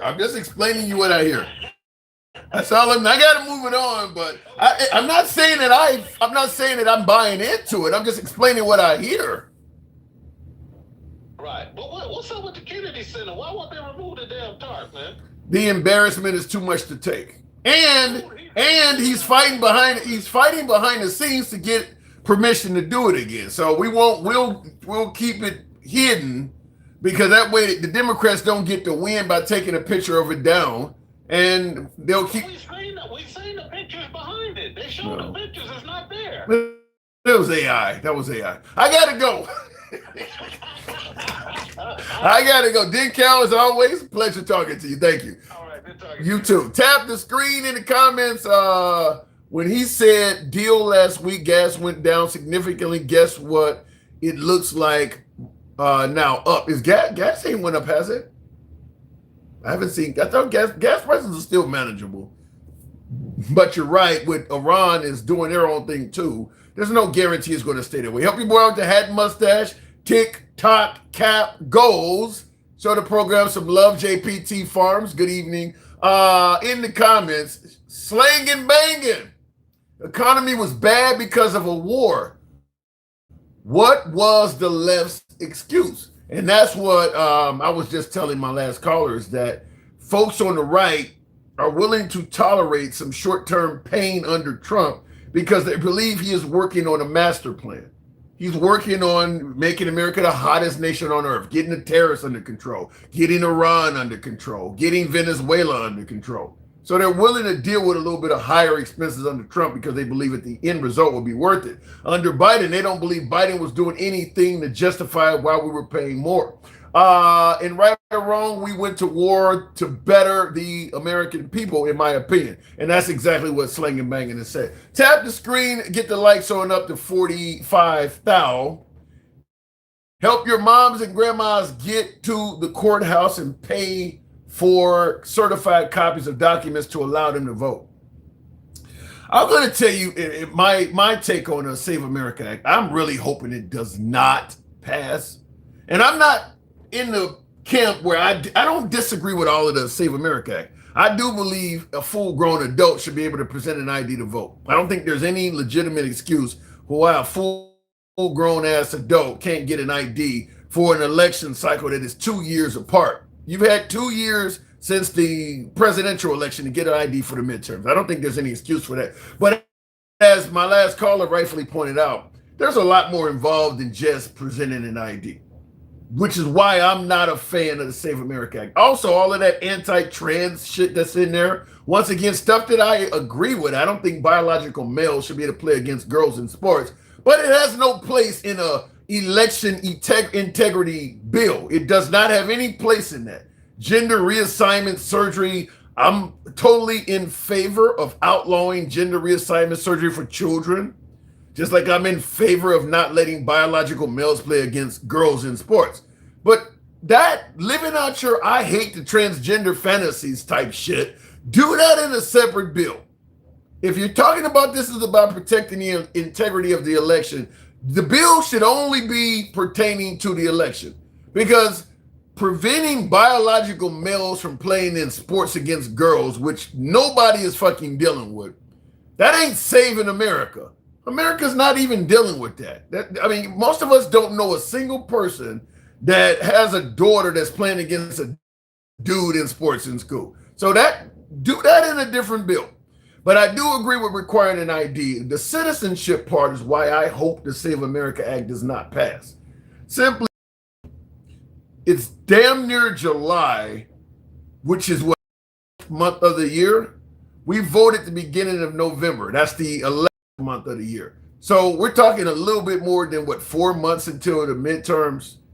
If all of a sudden the Save America Act goes by and you got to prove citizenship, you are literally going to have potentially millions of people trying to get documents all at once.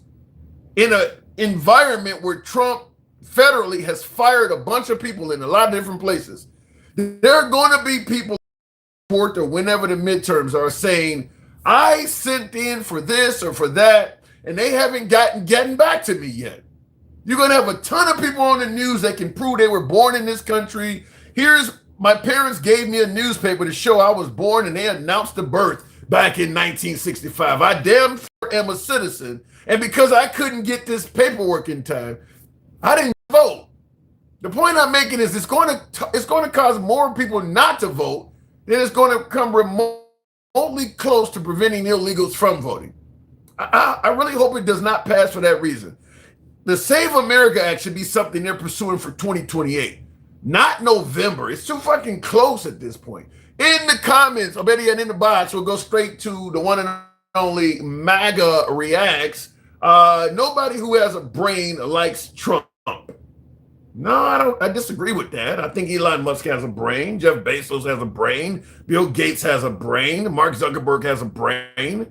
They're just voting for him for different reasons that you may not agree with. We tried to bring up Reacts. Don't know if we're having problems here. Tap the screen, get the likes on up. In the comments here, that's just fear mongering, says Papa Slice. You really think millions of people trying to get passports, marriage certificates, birth certificates, and all of that shit between now and November, you believe it's fear mongering to suggest that that could overwhelm the system? You actually think that's fear mongering? You feel confident that that many people trying to get those documents, the system will have no problem producing all of that for all of those people? Just total fear mongering to say otherwise. Huh? All right. Tap the screen, get the likes up. We'll try it again before we move on to bring up MAGA reacts. Do you agree with the caller, MAGA, that is fear mongering to suggest potentially hundreds of thousands, if not millions of people trying to get documents to prove their citizenship between now and November could clog the system? Is it fear mongering to suggest that? What say you? I think so, because the documents don't come from one source. It comes from many sources. Yeah. You know, you get your birth certificate from your hospital that you were born at, which, you know, there's tons of hospitals producing those. No, they said certified. They said certified. So that's, look, if I go, the hospital I was born at does not even exist anymore. I got to get that from the state of Illinois. That's where most of the birth certificates are going to come from. The birth records of the actual, remember Obama produced his birth certificate? Don't you? Huh? So you wouldn't need to do shit because you have a passport. Most people have passports. Yeah, but you know, but a lot of people, most of America does not have passports. Most of them don't. No, but a lot of us have had to do some stuff to get the real ID, so it's the same documents as the real ID. They're not accepting the real ID. The real ID is, you're not going to vote. No. I'm saying the document that we needed for the real ID is the same documents that you need now for this. And then I'm sure they'll make it easy. Like, that's the whole point. You build up the infrastructure for it. You sure they'll make it easy? Is that what you just said? Yes, sir. Oh my God. Because they want their side. They don't want to fuck over their side too. Like, you know, they have to. The thing is, the Democrats are going to be in charge of the Democrat states, and they want their Democrat voters to vote. And the Republicans are going to be in charge of the Republican states, are going to want their Republican people to vote. Here's what. Let me ask you. Here's what I want to ask you. Let's say, for instance, because this. Are you there? Yeah, I'm still here. Okay. Let's say you do got a woman that's using her husband's name, and obviously her birth certificate has her maiden name on it, so the names don't match, and she has to present a certified copy of, I guess, her marriage certificate to show that the two documents actually are the same person. If she does not have the money to get that, what avenues does she have to still be able to vote? Does it cost money to get this shit? Because yes, you're not going to get any certified government certified document from any government entity for free. Yes, it's going to cost money.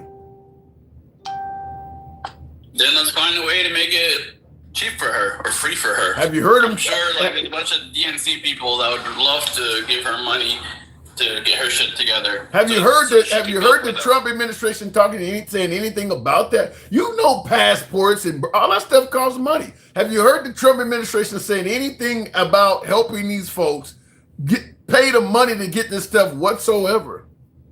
But this is what the DNC and the RNC is supposed to do. No, they're not. This ain't supposed to exist. That's exactly what they're good for. No, this law is not supposed to exist.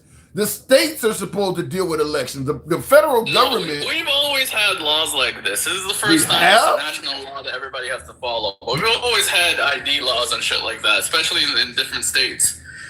And the RNC and DNC is supposed to help with this shit. No. It's supposed to help Democrats and Republicans register to vote, whatever they need to do, including this.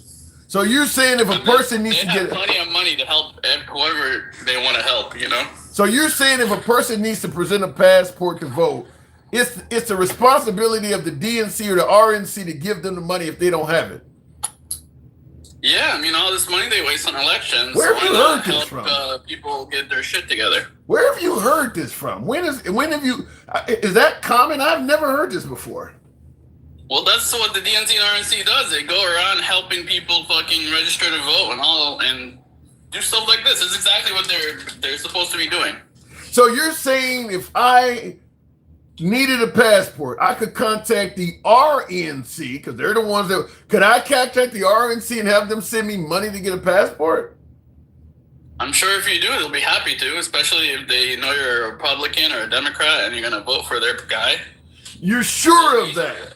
You're sure of that? If I contact the RNC and says the passport is going to cost me $200, you feel sure that they would give me the money for that? I don't know. We'll find out. I'm pretty sure, but we'll find out.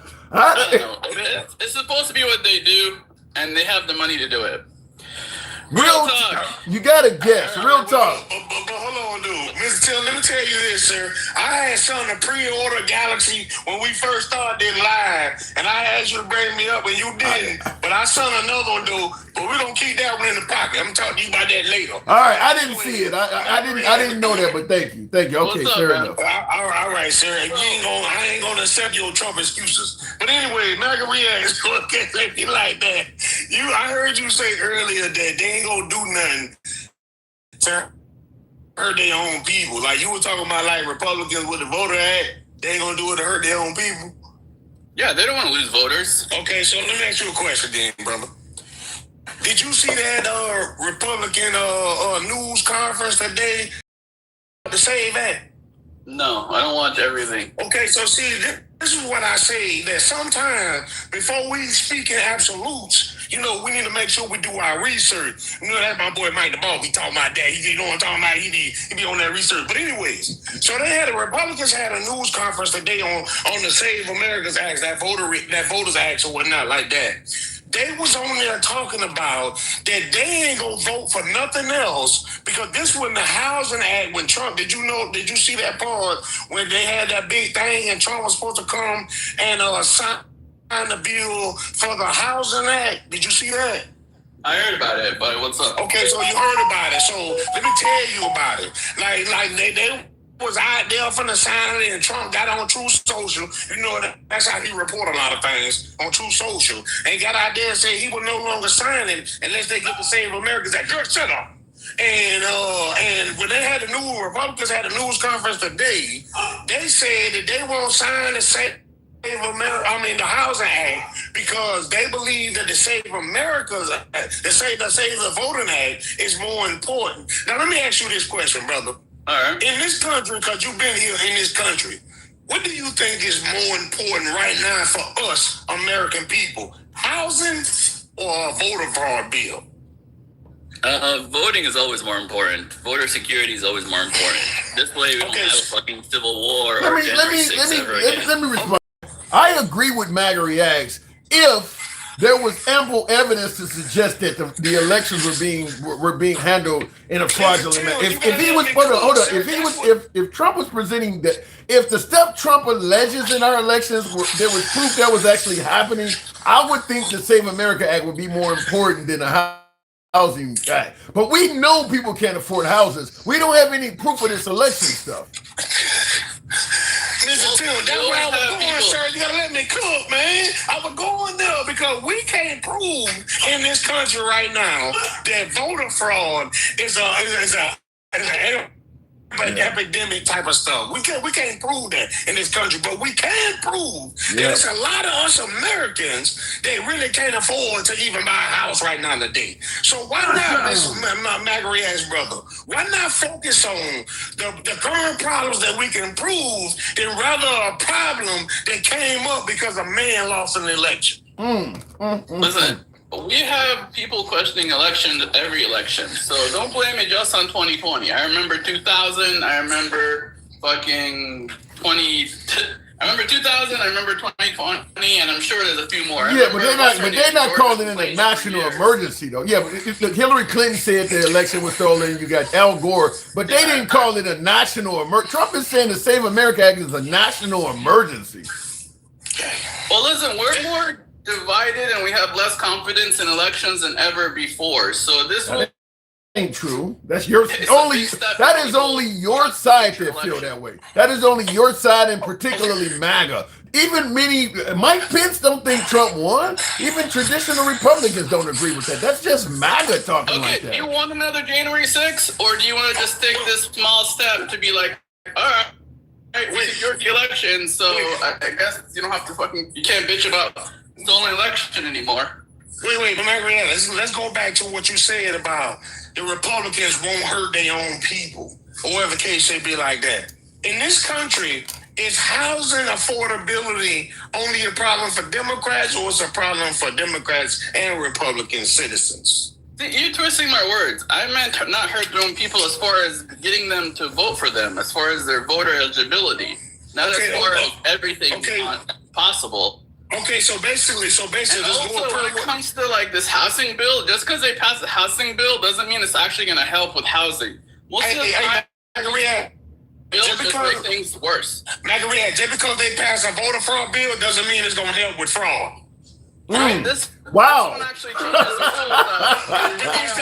changes it takes steps to actually change elections to make it more secure. But brother, what I said, is that right? That it doesn't mean it's gonna stop her what you said. Is that right? I mean, in a way you're right, because there's always ways to cheat. You just have to be smart enough to do it. But it's a good step in for people to trust elections more. Okay, so is it a good step? Is it a good step? 3 minutes. 3 minutes in this country. Yeah, I'm gonna go with that 3 minutes. But is it a good step for the American citizens in this country to feel like they can have the American dream? Is that a good step? No, it's a good step, but the problem is that bill just probably going to throw money at it, money that's going to get wasted or used in fraudulent ways.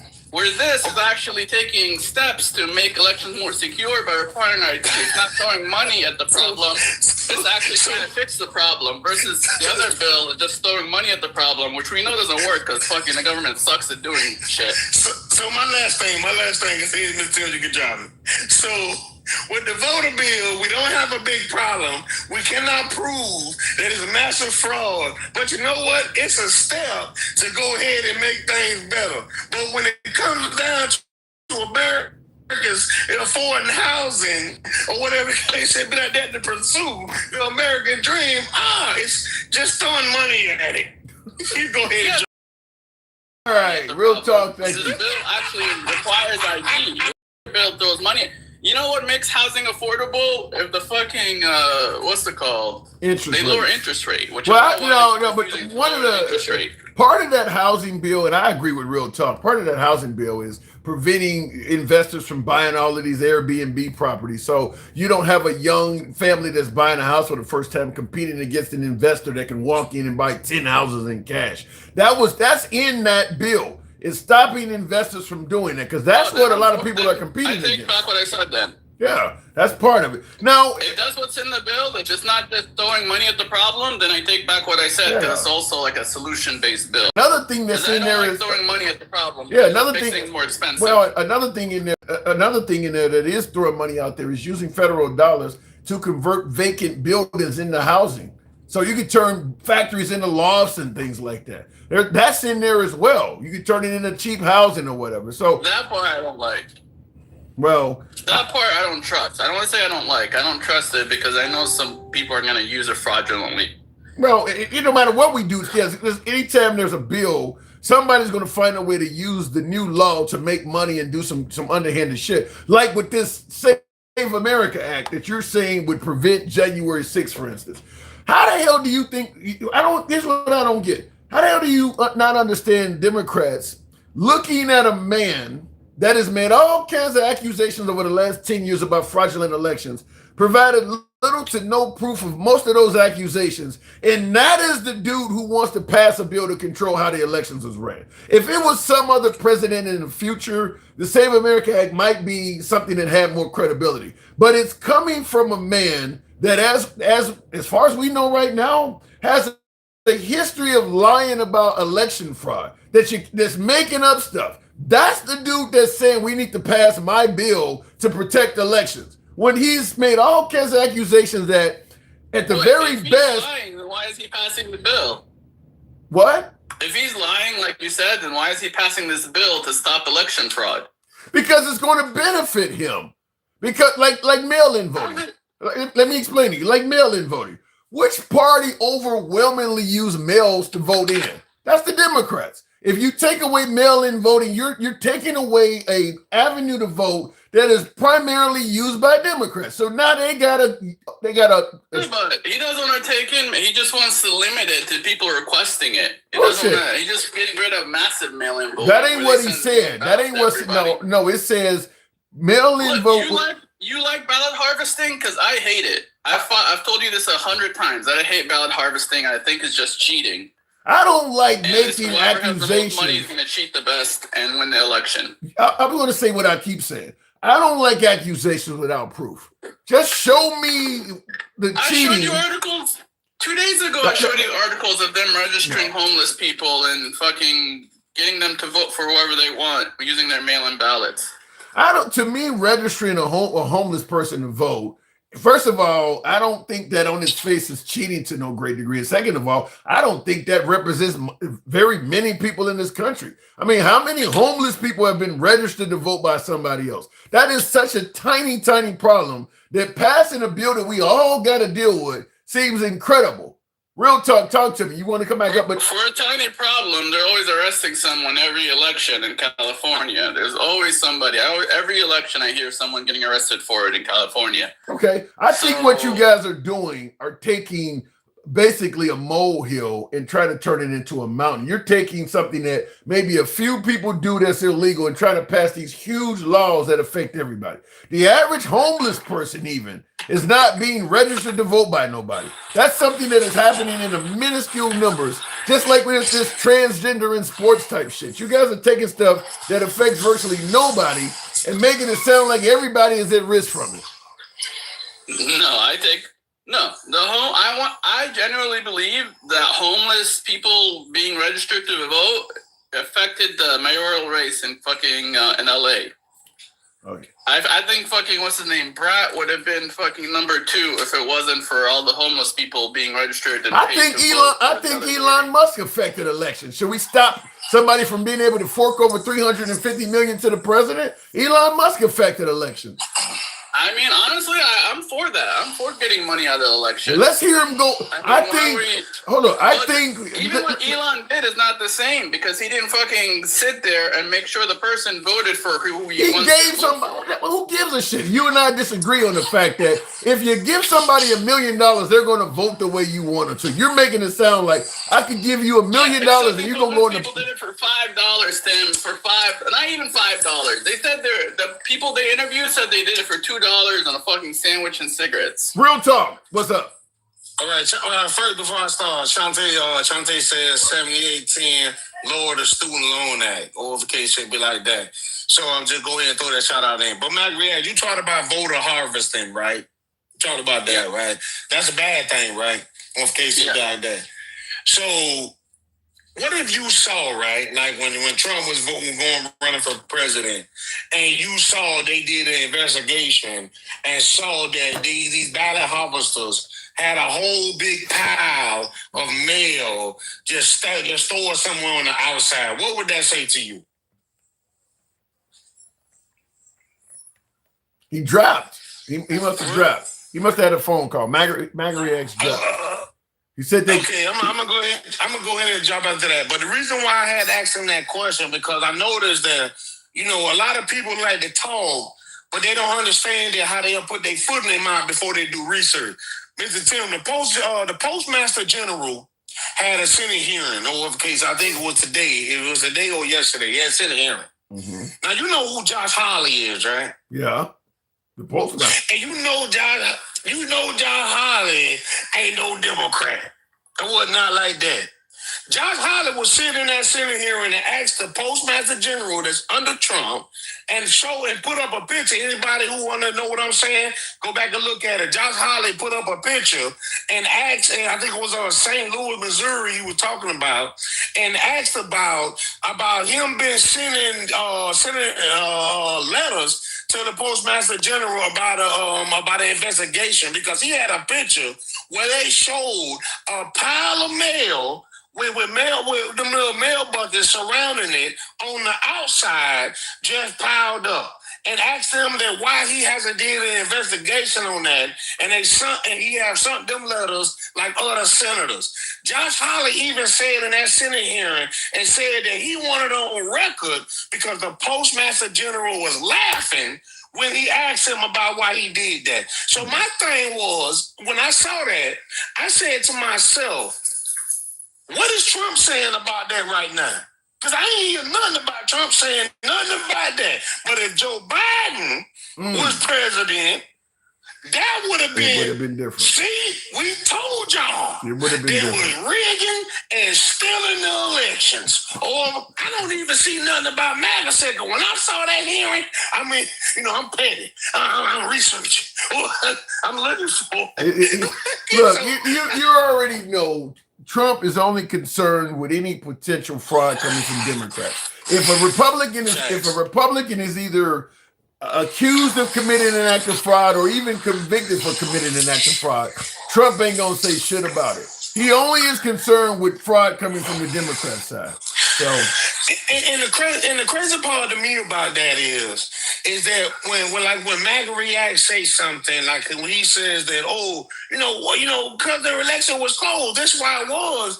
This is why we need to know about what was going on. But what confuses me is why he don't be saying that when Trump was running for president, he said it was rampant fraud going on in that state, and he won that state. Why he stop talking about that fraud in that state? Because they are only because he's following the path of Trump. He too is only concerned with Republican fraud or Democrat fraud.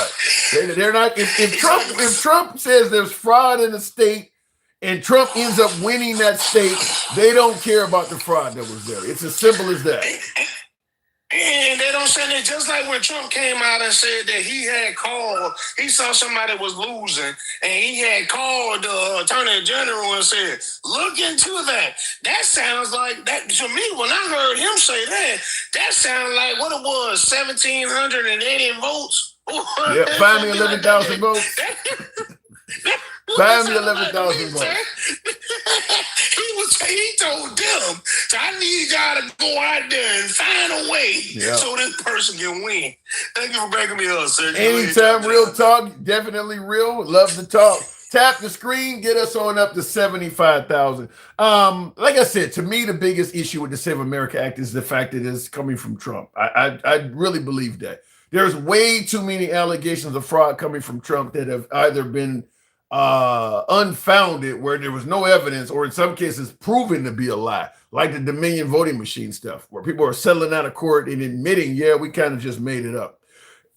You need a Save America Act to come from somebody else. If it's coming from Trump, a guy who done already did the whole January 6th thing and tried to not certify the election, he just makes for a bad messenger of fraudulent elections. And I'm saying that even if let's say Trump did discover some fraud in an election, he just makes a bad messenger to speak on that at this point, because he's been caught doing things that are not in the best interest of a free and fair election. He makes a bad messenger at this point. Which parties for taking money out of elections didn't count? I'm going to say to some degree the Democrats.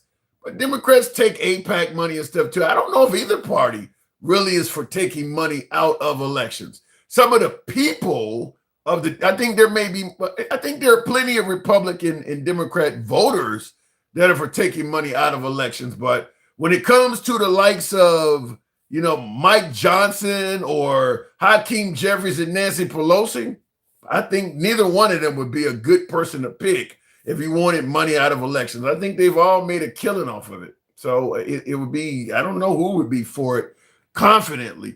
In the comments, and real quick, Handsome Conservative on Clapper. By the way, folks, you can get your comments on Clapper, if you will. The Handsome Liberal on Clapper. We see comments over there. Handsome Liberal on Instagram. If you're just following us on YouTube, we're on all those other platforms live right now as well. Handsome Conservative on Clapper says, whether it's a few or a lot, it is happening and needs to be stopped by passing a bill. I vehemently disagree. You got more people getting wrongfully killed by pew-pews than you got casting ballots wrongfully, and you don't want to do shit about that. How about the next time you catch somebody voting illegally, you offer thoughts and prayers to the poll office? You don't want to do shit about illegal folks losing their lives in schools and stuff over gun violence, but you only need to see a few illegal votes, and all of a sudden you want to pass a complete overhaul on the voting system. Yet kids dying in schools, no, we don't really need to do anything about that of any significance. Let me hear about some kind of federal gun law. There are way more people that lose their lives to that than there are that vote illegally. I don't see no rush to do that. So the idea that, well, there's a few, so we should do something about it. You don't treat anything else like that. There's a few people being violated about all kinds of things. And you don't see Trump rushing to do anything federally about it.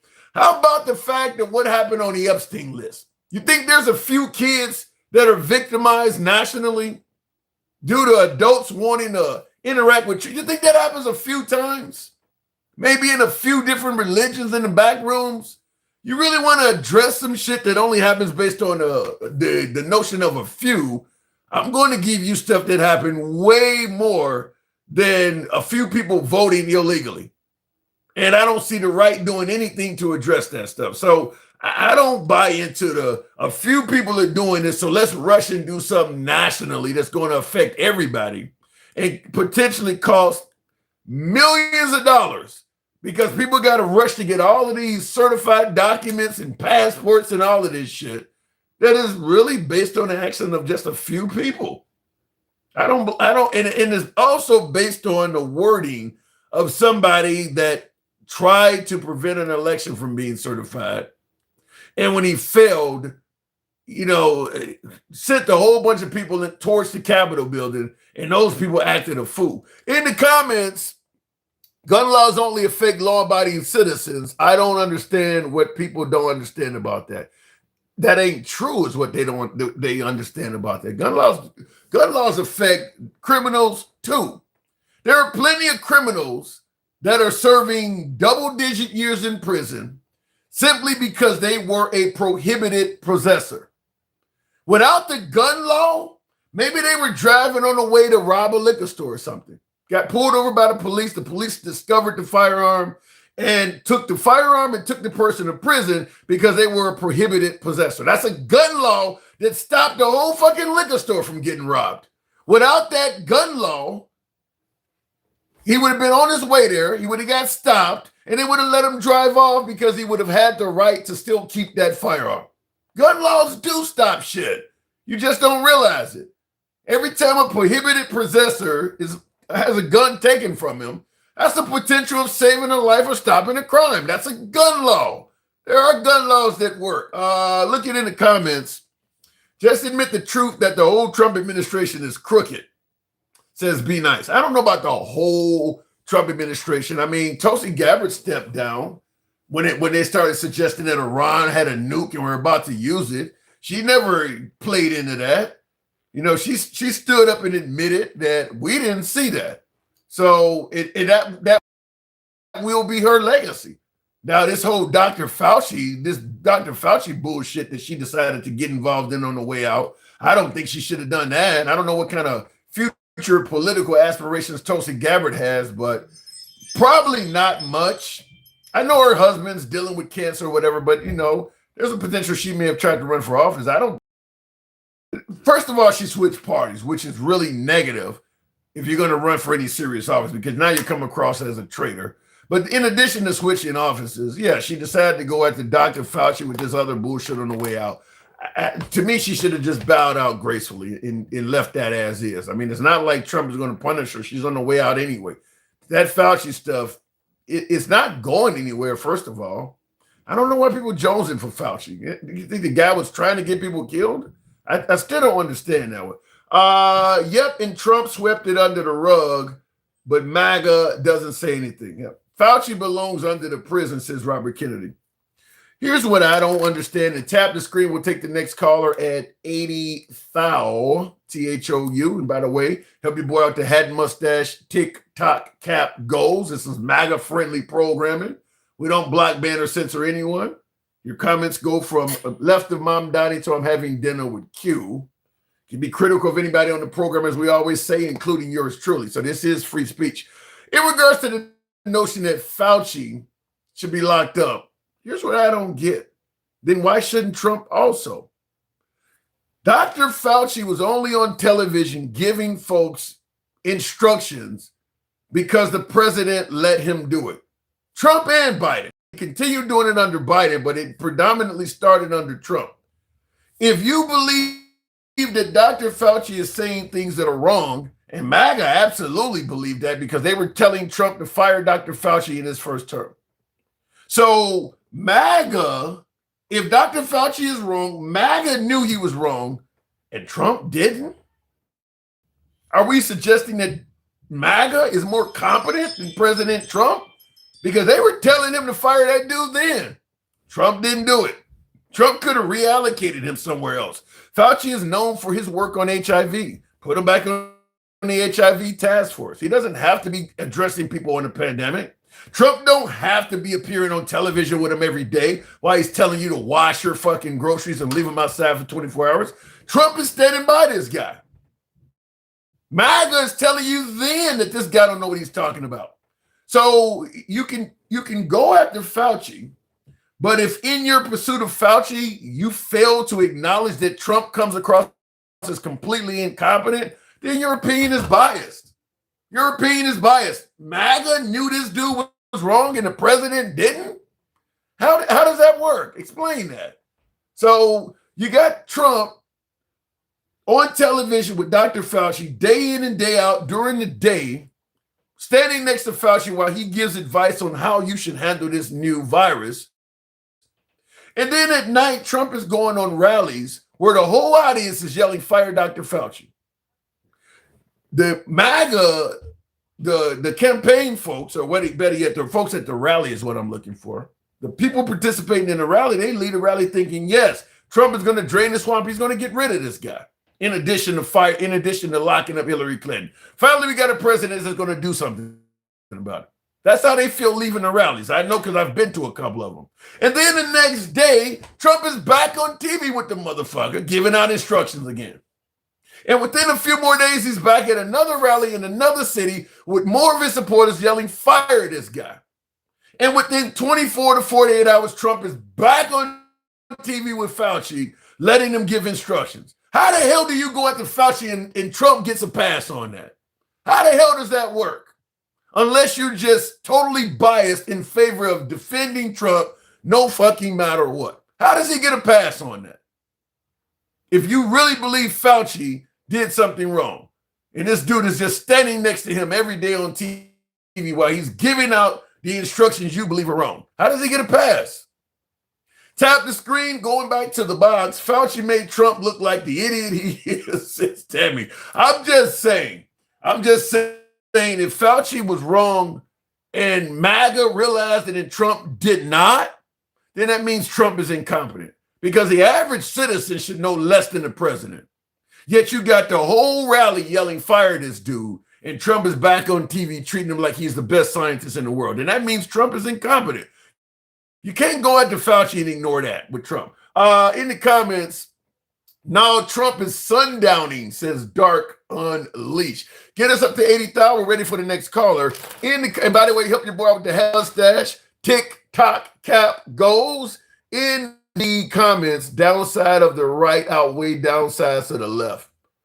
If you lean right, they do.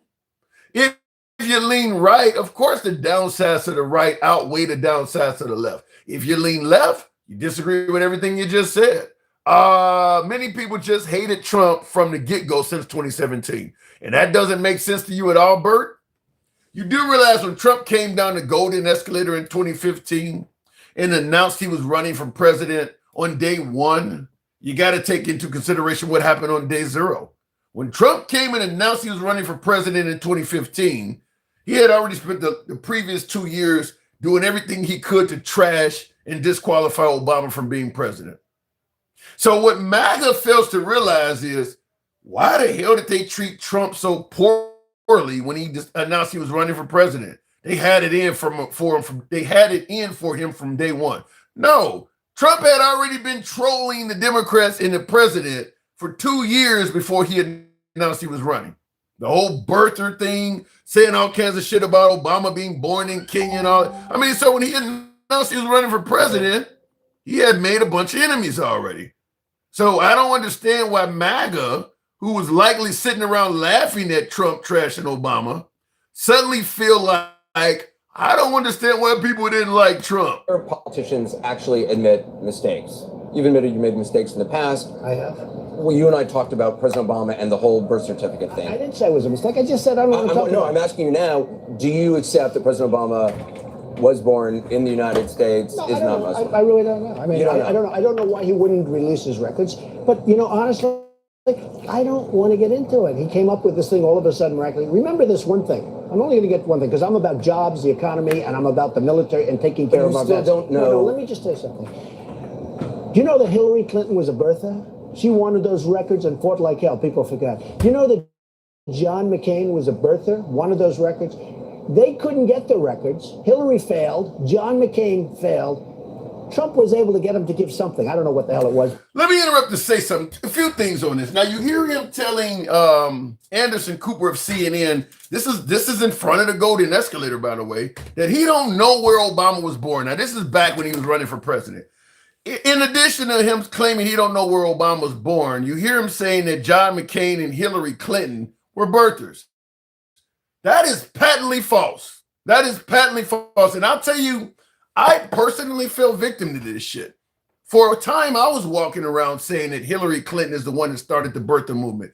There's not a video or anything on file whatsoever that you can find where Hillary Clinton is questioning where Obama was born. This shit came from him. This came from him. And once it started becoming unpopular, he conveniently found two people that he considered enemies at the time, John McCain and Hillary Clinton, to try to put it on them. There is no record of John McCain ever questioning where Obama was born whatsoever. So he's lying here on this. But here's another thing I want to present to you about this whole birther movement shit. This ties into the Save America Act of 2026. Now, this is obviously over a decade ago, but I want to tell you how this ties into the Save America Act. Remember, Obama had to present his birth certificate to somehow, some way. Lisa, I appreciate the TikTok cap. Some of you folks, thank you for the support.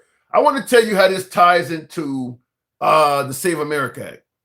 The push was for Obama to give his birth certificate. That came from Trump and the likes of Sheriff Joe Arpaio down in Arizona.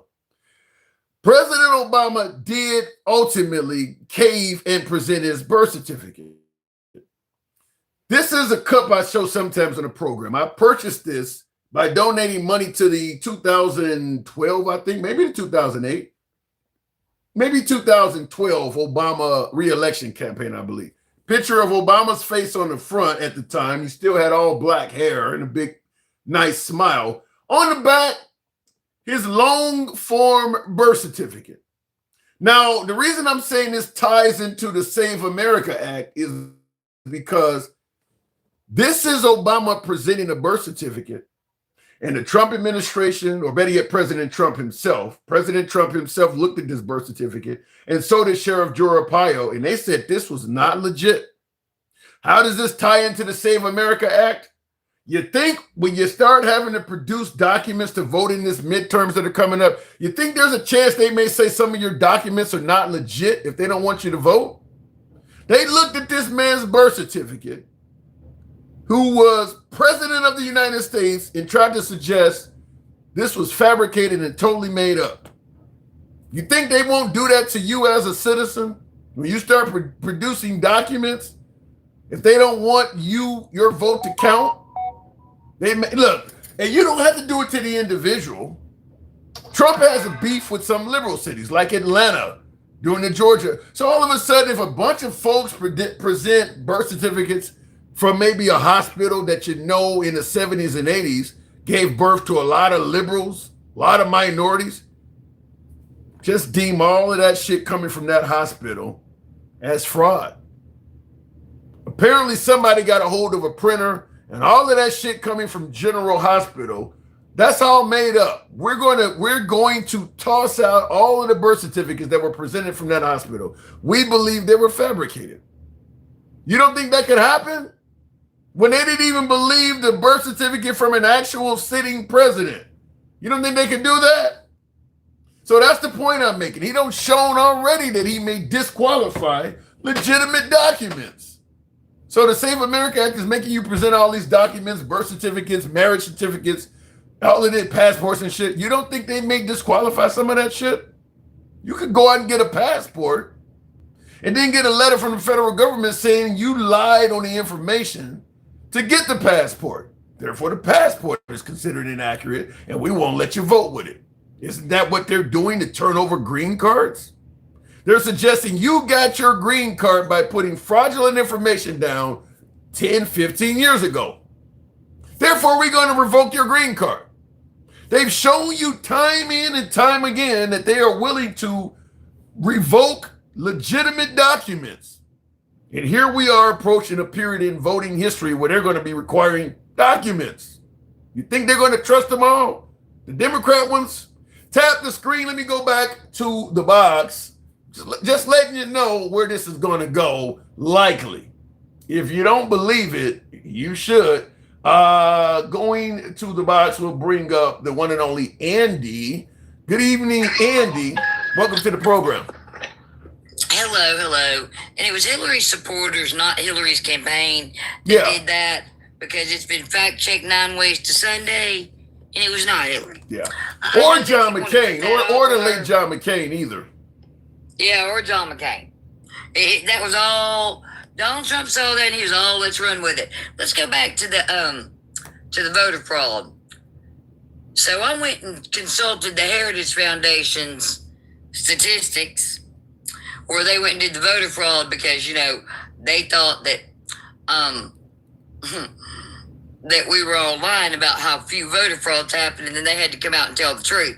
So in the 20 years, voter fraud percentage of the entire vote was 0.000845, less than a percentage. And I believe that. And real quick before we continue, in the comments, Tammy says a certified copy is generally stamped, embossed. If you try to copy it, it will have a watermark on the copy. Good luck with falsification. She's right. Yeah, but you, that's true. But you can't create a phony seal. I mean, anything can be fraudulently created. That embossment, that's how the state knows. Like it's mine's heavy duty. Alabama ain't playing. That embossement's thick. It's pretty, got gold leaf on it and everything. They did it all nice and shit. But I mean, you can create a phony passport, all the other documents. I mean, a phony marriage certificate, some of that other stuff can be fabricated, can't it? Well, the only reason they're doing this is Mike Johnson already told us, or have we already forgotten? Because so much bullshit happens every damn day that we can't keep up. On a hot mic, Mike Johnson got caught telling the senator of Louisiana that who was it? Johnson was told Jeff Landry, it'd be huge for the Republican Party if the Save America Act decreased the voter turnout to between 12 and 18%. Wow. So don't tell me they're not trying to disenfranchise us when Mike Johnson said so. Yeah. It came out of the horse's mouth. No. I think it's pretty obvious. I think it's pretty obvious that the goal is to reduce voter turnout by putting up hurdles. I don't think, look, this, my also take on this, Andy, is that there's only 4 months from now into the midterms. If all of a sudden this passes and you got potentially millions of people trying to request documents between now and November, some people are not going to get their stuff. I mean, it's just plain. Some people are not going to receive this in time. Well, plus, don't forget, right after he got in office, he shut down a bunch of the health departments. Right. Got to mail it in. Can't even go down there and get it no more. He fixed that too. So don't say he's not trying to disenfranchise people, because he's taking away all the mechanisms. Y'all can lie if you want to and try to gaslight us, but at this point, at first, you know, it was like, yeah, we need to convince them. At this point, we just look at you as a cult and say there's no hope for you and move on. Yeah. And here's something, here's something else I find really odd. We're going to suggest that mail-in voting should be canceled because there's all kinds of ways to commit acts of fraud. But we're okay with all the documents you need to register to vote being given to you by mail. Okay, if the mail ain't safe, then why the hell is it okay to get a passport and all that shit through the mail then? Well, that's okay, because we do have a case of voter fraud in Florida, and it'd be Tommy Tuberville. Because if he lives in Alabama like he says he does, then why did he vote in November in Florida? So Tommy's either not going to be governor or he going to have to answer about that voter fraud. But so thank you, Republicans. One of your own candidates out here committing voter fraud. So when y'all talk about it, it's not our criminal behavior, it's yours. You were always accusing us of stuff. Now we know, because we always think, where did you get that from? That's crazy. Now we know every accusation is a confession. Y'all are just telling us out front what y'all are doing because y'all don't know how to be quiet. Well, it's not within your ability. Well, you never know. I mean, right now they don't have the votes for the Save America Act, but Trump is diligent. I mean, Trump is willing to put in the work. I mean, well, he's done some things that be like, y'all, like we should have been paying attention to these little local elections. The people that went to work at the polling office, those are the people that he put on the ground to replace. Not to mention, he gave Michael Flynn $1.2 million. For what? Because Michael Flynn sued the DOJ because he didn't them damn lawsuits. But let's all be honest, y'all. He pleaded guilty to meeting with Ambassador Kislyak. That Russian thing y'all say is a hoax. Like Flynn is the linchpin that actually met with Kislyak. Well, him and Jeff Sessions. That's why Sessions recused himself. Y'all call it a hoax, but to me, your party admits to it undercover, at least. To me, it's like he's to some degree, and I'm sure my MAGA audience will disagree with me, but it's like he's using our tax dollars as a personal piggy bank. I mean, he's just doing whatever he wants. What do you mean feels like? It does. Look, anything he wants, he just spends money on it. Let's be honest. I ask, let me get AI to propagate those numbers real quick. Because Trump's spending's off the chain. And his own shit that ain't benefiting nobody. His own vanity projects and stuff that just benefits him and friends and associates or maybe supporters. It ain't really benefiting nobody. Did you go on mute, Andy? Yeah, there you go. Go ahead. Yeah, look, let me tell you something. Donald Trump got that plane from Qatar. We retrofitted it and he's going to take it home. Like, that's we crazy. Can't feed kids, and we can't have health care. We can give him that plane. We can send him to the Super Bowl. That was $20 million. We can send him to the NBA. Like the amount of money, like it'll be done in a minute. Donald Trump has already spent some ungodly sum like this term alone. I'll even go one better. Here's one that to me damn near. It just pissed me off. How are we going to pass a law that suggests people on EBT, food stamps, can't purchase soda and chips, but you can get jets and fucking tribunal arches and UFC fights and parades? How is it that you can use the taxpayer money for UFC fights and parades and stuff, but they can't use it to buy chips and soda? That doesn't make sense to me. They already overturned that. And Stevie, honey, why don't you go look at the $100 million Mississippi stole? You're Republicans. I get back to me when you actually know. Until you do, quit bringing up the fraud that was found under the Biden administration that y'all are taking credit for because y'all need something in all the chaos and y'all don't got a leg to stand on. Miss me with that bullshit. Now, what were you saying, Tim? No, I'm just saying, I know they overturned that SNAP ban, but I'm just simply saying that it's discrimination. If you're going to make it illegal for everybody. Well, and also, too, we know which is what they tried to pass, but we know they're not doing this to protect the health of children. They're doing it just to be cruel to, like you said, a certain group of people. Yeah. Because look, I can't believe that these people out here believe that a man who has been bankrupt in every mess meal never had to go buy groceries, never had to do anything for himself, really. Even when he went bankrupt, Daddy and them gave him more money. How he could ever... I got a visibility. Yeah. Ever, have any kind of understanding with them. And thanks for having me up. They reported me because they're, weak. Every show I get it, Andy, but it's always a pleasure bringing you on. You're always welcome here, so come through anytime. In the comments, eat some eggs and veggies and drink water. Well, shit, how about you fly around on the regular Air Force One? You're going to tell the person that's on welfare eat some eggs and drink water. Don't waste my taxpayer money on soda and chips. But it's okay for Trump to have military parades that cost you ridiculously high sums of money and decorating pools and shit. I mean, look, if you care about wasteful spending in terms of taxpayer money, then show us you care about wasteful spending. Don't make it look like you only care when money is being wasted when certain groups of people are wasting it. Because that reflective pool, that is a waste of fucking money. There is no denying that is a waste of money.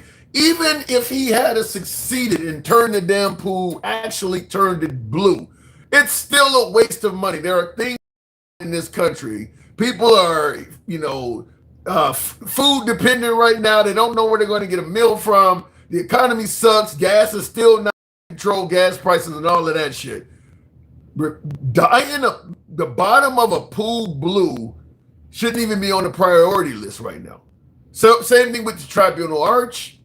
Same thing with the Air Force One. I mean, we have the regular Air Force One like the one that's behind me that would have easily served Trump and his administration for the rest of his term. That jet from Qatar was not mandatory. It was not immediately needed. They're working on a new Air Force One anyway. Trump approved that in his first term. But he decides, well, I'm going to fly this luxurious Qatar jet, and I'm going to charge the U.S. taxpayers a few $100 million to retrofit it to make it safe for a president. And when I leave office, it's going in my library or Smithsonian or whatever he said, like what Andy pointed out. He's keeping that. It's either going in the Smithsonian or he's going to keep flying it as a citizen, whatever the case may be. He's made it clear no future president will use that aircraft. So Trump only has 2 more years in office, and we paid a few $100 million to turn this jet useful and worthy of a president just so he could use it for 2 years. How the hell is that not a waste of money? That wasn't necessary. That's just a waste of money so they can fly around more luxurious than he already was flying around in. At your expense. The people he don't want using the taxpayer money to buy Doritos and Coca-Cola. And that's what he's getting. Why don't we just yell out, let them eat cake? Why don't we just say that? In the comments, though, Slanging and Banging says, did Obama's brother say he was born in Kenya? I don't know. I heard rumors of that. But if he had said he was born in America, the right wouldn't have said nothing about it. President Trump's relatives have said all kinds of bad shit about him. Do you believe that? I think you're picking and choosing what you want to believe. You got ex-wives and all kinds of shit about President Trump that have said bad stuff about him. So you're going to believe what Obama's brother in Kenya allegedly said, but anything that any family member of Trump said, you're going to discount that. So to me, it just seems like you're picking and choosing what you need to make a point. Tap the screen, get the likes up to over 100,000, if you will. We'll go back to the box. Help your boy out with the hat mustache, TikTok cap goes. You know what we do here. If you're watching us live on Instagram, Substack, TikTok, or Clapper, follow the program. We're here most weekdays. If you're watching us live on YouTube, give us a sub. We don't block, ban, or censor. It doesn't matter what your politics are. You can be critical of me or anybody else. It's all about free speech. Give us a sub if you're watching on YouTube. Handsome Conservative says, I've been watching your show for a while now. You pick and choose to make your point. True. And you pointed out. I pick and choose sometimes to defend Trump. And liberals point it out. So when he picks and chooses some dude that's Obama's brother in Kenya making some kind of claim, I would love to find that dude and find out if he's been paid off, he's living in a much better house or some shit. I would love to find this brother of Obama's that Obama don't ever seem to be seen with and find out if they even talk to the right dude. But anyway, continue on with the program. And I will tell you real quick, in regards to the notion that they talked to Obama's brother or brother or whatever, and he admitted he was born in Kenya. I want you to hear this clip because it's worthy of noting. I think this is Trump at the time making a statement. Nice hotel. Trump entering in style.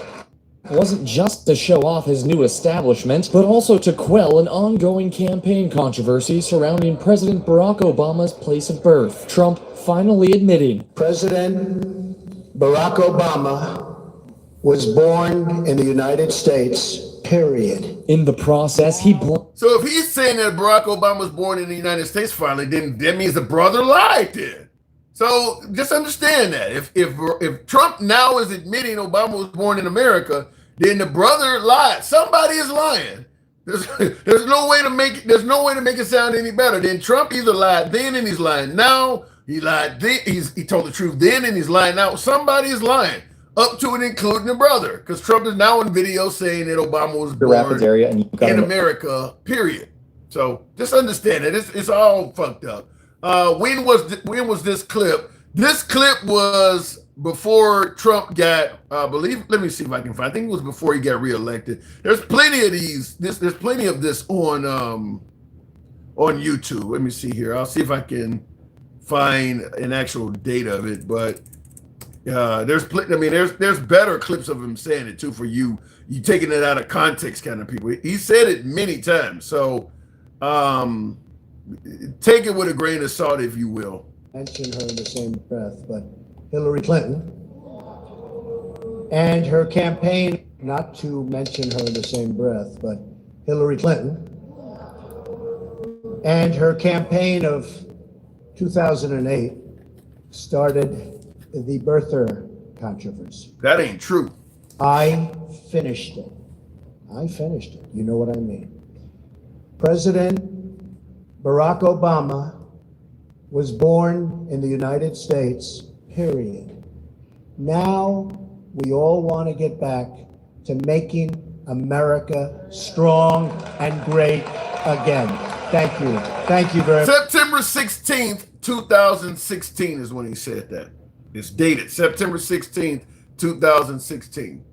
At this time, he was blaming Hillary Clinton for the birther movement. As I stated, a lot of MAGA, that's what the whole program was about. Why can Trump just say stuff and MAGA takes it at face value? Because I've had a lot of MAGA tell me that Hillary Clinton was also saying Barack Obama wasn't born in America.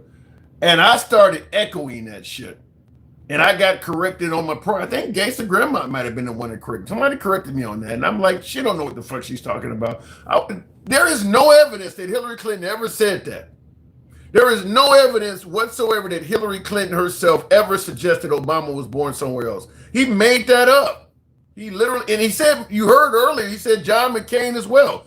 Just made that stuff up. That is not true. John McCain has never accused Obama or suggested Obama was born somewhere else. So he's just making up shit. Anyway, looking in the comments, how much taxes you think you're spending on a food bill? You got to pay them. You got to pay taxes regardless. And okay, I guess you guys are talking to each other on that one. Be honest, Tim, your show will be about Trump in 2028. He made you famous. Well, no, if Trump is not around, it'll be about what's going on. Fact is, Trump gets involved in shit because we had a show the entire time Biden was in office. We were talking about Biden and Biden's economy. I had a lot of MAGA viewers watching. But Trump was constantly coming up because he kept interjecting himself in shit. Trump did not go into citizenship. He's been injecting himself in presidential races, government. I mean, he won't shut up. So he makes the news. Nobody's making him go out there and say all kinds of wild shit. He likes it.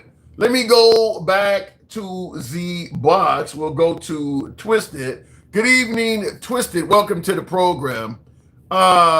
Living rent-free, as you heard on the All the Smoke podcast. Do you believe Obama is living rent-free in Trump's head?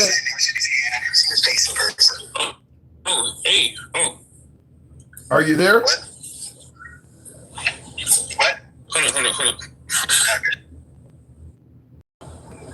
on. Give him a second. Hey, Jimmy. Yeah. And by the way, slanging and banging, I'm not even for sure that was Obama's brother. So you say Obama's brother lied. Yeah, I'm not even for sure that was his brother they talked to. That's just something they told you. Living, you got something. You got something on in the background. You got to cut that. Your background's loud there, Twisted. Yeah, like I am sorry. Yeah, like I was on the phone, so sorry about that. Okay. You want to come back, or you still on it? No. Okay. What brought you up? What brought you up? Let's see. Well, in the background, you got Trump putting his hand on the greatest president in the world. Obama is Obama is not the greatest president in the history of the world. Really? Yes. No, yes. That's not true. Yes, he is. What has Obama done to? That is true. What has he done to get that title? Look at the thing that he just made, the commissary thing in Chicago. Every president gets a presidential center or presidential library. That ain't nothing new. Trump's going to get one in southern Florida. They took his name off the damn of the building. What else is new? Trump is going to end up when Trump is out of office, they're going to end up building him a presidential library in Florida. Every president gets that. What has Obama did to make you say he's the best ever? Because he knows how to talk to people. He's not a shyster person. He doesn't wave his hands like around. His fingers are not like sausages. What the hell does that got to do with this? I think you believe that Trump sucks, and you're trying to indicate that Obama's better than Trump. We can have that conversation, but yes, saying he's but you're trying to say he's the best. Trump has fingers as pork sausages. All right, his ankles are fat. Trump is walking on two legs, and the man is evil. Evil. He's walking on two. Evil. Yes, evil. Why do you say Trump is evil? Well, he's the leader of Pope family. Like, Trump is the leader of, the MAGA movement. Like, what else is there to say? Like, evil follows the leader. So when you say he's the leader of the cult movement, are you saying that everybody that wears this hat, my beloved MAGA, are you saying that all of them are cult members? Can sign into your vehicle before driving. Yes, they are all cult leaders, yes. That ain't true. There are legitimate reasons to vote for Trump that have nothing to do with being in a cult. No, I think you might have it a little bit.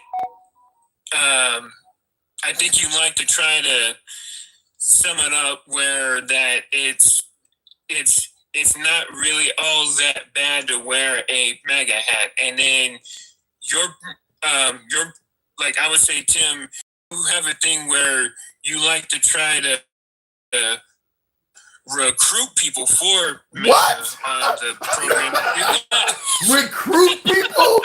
What the hell is this? The local Navy base? We're not trying to recruit anybody. Yes, it is. Oh my God! It is the local naval. So we're not recruiting. Twisted. We're not. And thank you, Debo, for the hat and mustache. We're not recruiting. What we're doing is giving each politician credit if they deserve it, and criticism if they deserve that. And you get so tickled every time when Trump is doing something, or you start sweating out, like everything, because you really adore this man. See, look at the smile. See, look at the smile on your face. You're telling me I adore Trump when half of my MAGA audience thinks I'm a fucking libtard. I don't get that. I don't adore any candidate or any politician. I give them credit where they deserve it. I give them criticism where they deserve that.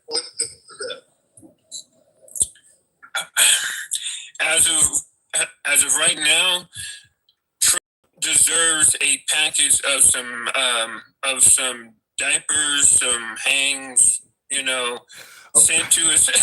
A package of diapers and hangs. What are you saying? The man is incontinent? Probably. Oh yeah. My God. There is no evidence to suggest that Trump can't hold his bowels. I believe there's evidence, yeah.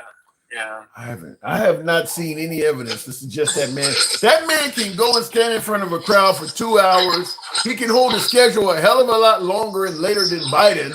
So if Trump is incontinent, then what the hell was Biden? Because the Democrats thought he could run another 4 years. Well, we basically need either Obama back, or we need somebody who's actually going to help the people and not lead us into a third world country type of a war, though. So, well, we got Trump in office for nearly half of his term. Do you think America is coming close to being a third world nation? Yeah. No. Yeah. How so? Yeah. How? Well, we're starting wars for no reason. His cabinet is almost gone. His cabinet is almost all men, and there's no women. And just like as I told you once before, Trump doesn't want no females. If you are going to be on my administration, Trump wants your soul, your blood. Damn. He wants your life. He says, I will own you. Regardless of who your family is, I will own you. That's how Trump works. Well, he does seem to own the people around him. But when you say we starting wars under Trump, I'm going to tell you, starting wars is about as American as apple pie. America has a history of starting wars, so that ain't something unique to Trump. That's going to happen. Whoever takes over after Trump, they're probably going to start a war or some kind of conflict. That's just something we do to maintain dominance and superiority. I mean, Trump has done it a little bit more or more braggadocious, but it ain't like other presidents in the past weren't doing shit to him. Well, hard to say, but it's why here like is a prime example. Why do you think that they are fighting so hard to try to get whatever is after the Epstein files? And also that nobody doesn't know where Tina Pierce has went to. Yeah, the prime example. The Tina Pierce story is interesting. We'll have to see how that turns out. But I don't believe the deflection from Epstein, which is what a lot of people on the left were saying. I don't believe nobody cares about the Epstein files. I think we've seen plenty of evidence to suggest nobody cares about that stuff. And I don't know. We got a year and 3 more years of the shit, man. We don't even know what are we up against, though. As I said, his administration is pure insane. How about this, though? If you want to be with... In the comments, Stevie D says, no, it is your party voting in socialists. And we've seen how that's going to end. He's saying that it's the Democrats that are putting these socialists, some even say communists, in places of power, and they're trying to destroy the foundation of this country. How do you respond to that? Well, first things first, the Democrat Party is not doing anything. Okay? The Democrats are actually going to try to get things back on track instead of leading us into other wars and making the cost of everything go up. One way or another, you will feel it, either with your family, your cousins, or anybody that you know of.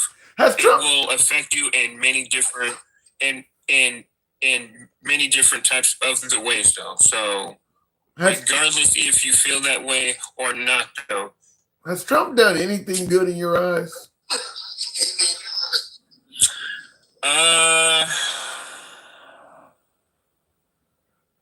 I guess I don't know how he got Melania, but that's about it. Oh my God. Money is how he got Melania. That was easy to answer. He got if Trump did not have him, if he was Donald J. Trump, the bus driver, he would not be with Melania Trump. Money is what got him Melania. So, but you in the comments, right. But Smokey in the comments say, is that even a good thing that he got Melania Trump? I think he got Melania because he said, "Hey, I'm going to be the president one day. We are all evil people. I want you to be part of this evil organization. You will be the front lady. You will control certain things. Hey, so." Before I'm moving on from you, go ahead. Before I'm moving on from you, I want to ask you a question. This is coming from one of my commenters on YouTube. Patrice, I think it says Patrice Ramsey says, the only war that Obama started was just being black. And these racists showed us who they really are. Obama lives rent-free in the orange Cheetos head.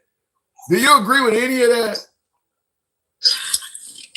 Okay, so is that a lady that made that comment? Yeah, she says the only war Obama started was just being black, and these racists showed us who they really are, and that Obama lives rent-free in the head of the orange Cheeto. What say you?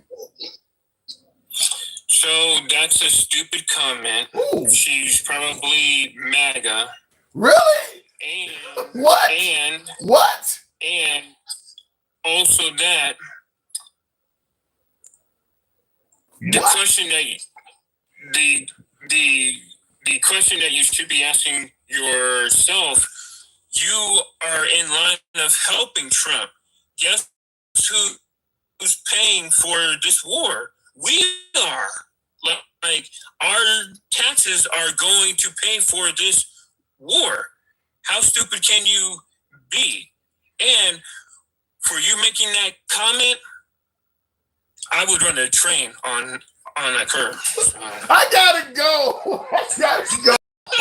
Twisted, thank you for coming through. I was not expecting that ending. I gotta move on. Twisted, thank you for coming through. Do not run trains on innocent people. Tap the screen. Holy shit. I wasn't expecting that. This is a hell of a show sometimes. Tap the screen, by the way, get the likes up to 115,000. We'll try not to run a train on any of the viewers. Jesus Christ. Patrice is not MAGA. I don't know if he didn't understand that. That is about as a liberal of a comment as you can get. She is on the same side as my last caller. Maybe he just didn't hear it. Shirt 14 says, damn, that one got me. Yeah, the ending got me too. But I'm assuming, Patrice, that the caller didn't hear you, didn't understand your comment because you guys are on the same side. I'll repeat her comment once more for folks who didn't hear it. She says, the only war that Obama started was just being black. And these racists showed us who they really are. Obama lives rent-free in the orange Cheetos head. She is on his side 100%. That was some, Blue One Banks. That is absolutely a definition of friendly fire if I ever saw. That's like an F-14 or better yet, an F-18 firing on a F-22. I mean, that's about as much friendly fire as you can possibly get there. Looking in the comments, if you had Trump's money, you wouldn't be asking for money on YouTube, says Royal One Stop. Bullshit. Let me tell you something. What you're saying makes sense on face value. If you had Trump, you wouldn't be running a program on YouTube. That makes sense at face value. I would push back by saying, if you had Trump's money, you wouldn't be selling fucking tennis shoes and some of the bullshit they're selling, fucking counterfeit phones and shit. His Trump phone is nothing more than a HTC phone from 2024. They took it apart, looked at the guts, and this phone he's selling for all this extra money was nothing more than an outdated HTC phone from 2 years ago. So your point that if you had his money, you wouldn't be doing this, I would submit to you President Trump as a rebuttal. He has generational infinite wealth, and he's out here selling bullshit stuff. All kinds of bullshit. Them NFT cards featuring him with lasers and shit coming out of his eyes. What the fuck is that? So the idea that, well, if you had his money, you wouldn't be doing it, go tell that to him. Did you ever think you'd see a guy who claims to be worth $15 billion coming down the golden escalator selling bullshit like that? Go tell it to him, and then your comment might make a little bit more sense. Tap the screen, get us up to 115. We'll take the next caller. Trump has Trump's money, and he's posting all kind of nonsense on Truth Social. Yeah, Trump is doing all kinds of things you would not expect a person with his wealth to do. Remember, he was the guy that we could count on to drain the deep state, expose the corruption, and we didn't have to worry about Trump being bought because he had his own money, and he was so devoted to making America great again, he wasn't even taking a salary. He was going to be the first president we ever had in there where we knew he was not in it for the money. He's not even taking a salary. He's going to let his kids run his business. Remember all that bullshit? To quote the famous Kool Moe Dee, how you like me now? Do you remember when he said all that bullshit? Do you think he's living up to any of that now? Not taking a salary, and he's having all kinds of shit built in his honor and stuff like that. Do you think he's living up to any of that? But I thank you for your comment anyway about the YouTube. Appreciate the input. As I said, we don't black ban or censor. You can criticize the host. It's absolutely beautiful to see a black brother show love and support to Trump. There is many of us, says Debate EV 2093. I'd be curious if you wanted to debate, come on over to Instagram, YouTube, TikTok, or Clapper. We bring you up live. I enjoy talking to Black MAGA or Blagga, whatever they want to call it. We do bring you up. We don't limit your time or censor you for your political opinion. We do bring you up. I can bet you that it's his son Barron marketing the merch. I don't know, but they all making money. I'm pretty certain after Trump's term, when you got a more unbiased IRS, you're going to find out that all of his family members, particularly his children, made a whole lot of money off of the presidency. Remember the 10% to the big guy? Hunter Biden was allegedly making money off of Biden. And I believe he was. I believe Hunter Biden made money off his dad, but nothing like the Trump kids. Nothing like the Trump kids. I don't think any of the Trump children have made even as low as 10 times what Hunter Biden made. I think if you tried to find one of the Trump children that made 10 times what Hunter Biden did, you wouldn't be able to find one. All of them have made more than that. Take what Hunter Biden made off of his dad and multiply it by 10, and that's going to be less than what each one of those children made individually under Trump. Each one of those Trump kids. You don't hear MAGA saying a damn thing about that. Looking in the comments, and that's what you call white privilege, says I don't know if I would call it white privilege. Look, MRC, Obama's kids were too young at the time to do it. But I do believe if you had an older African American that was president, their kids would make some money off the presidency. I don't think they would grift like Trump. In fact, I don't think any of the previous presidents grifted like Trump, but I think all of their families make some money off of it. But Trump is taking it to a whole new level.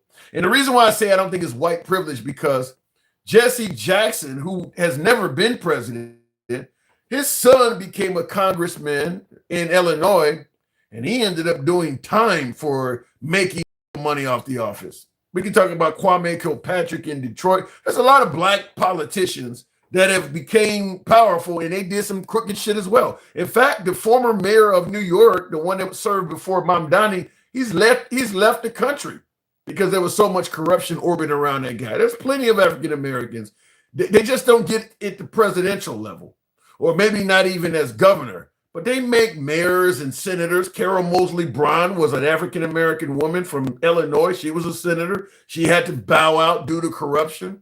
There's plenty of black politicians that reach high levels and they do corrupt shit too. So it ain't just white privilege. If you get that job, the job itself is privilege.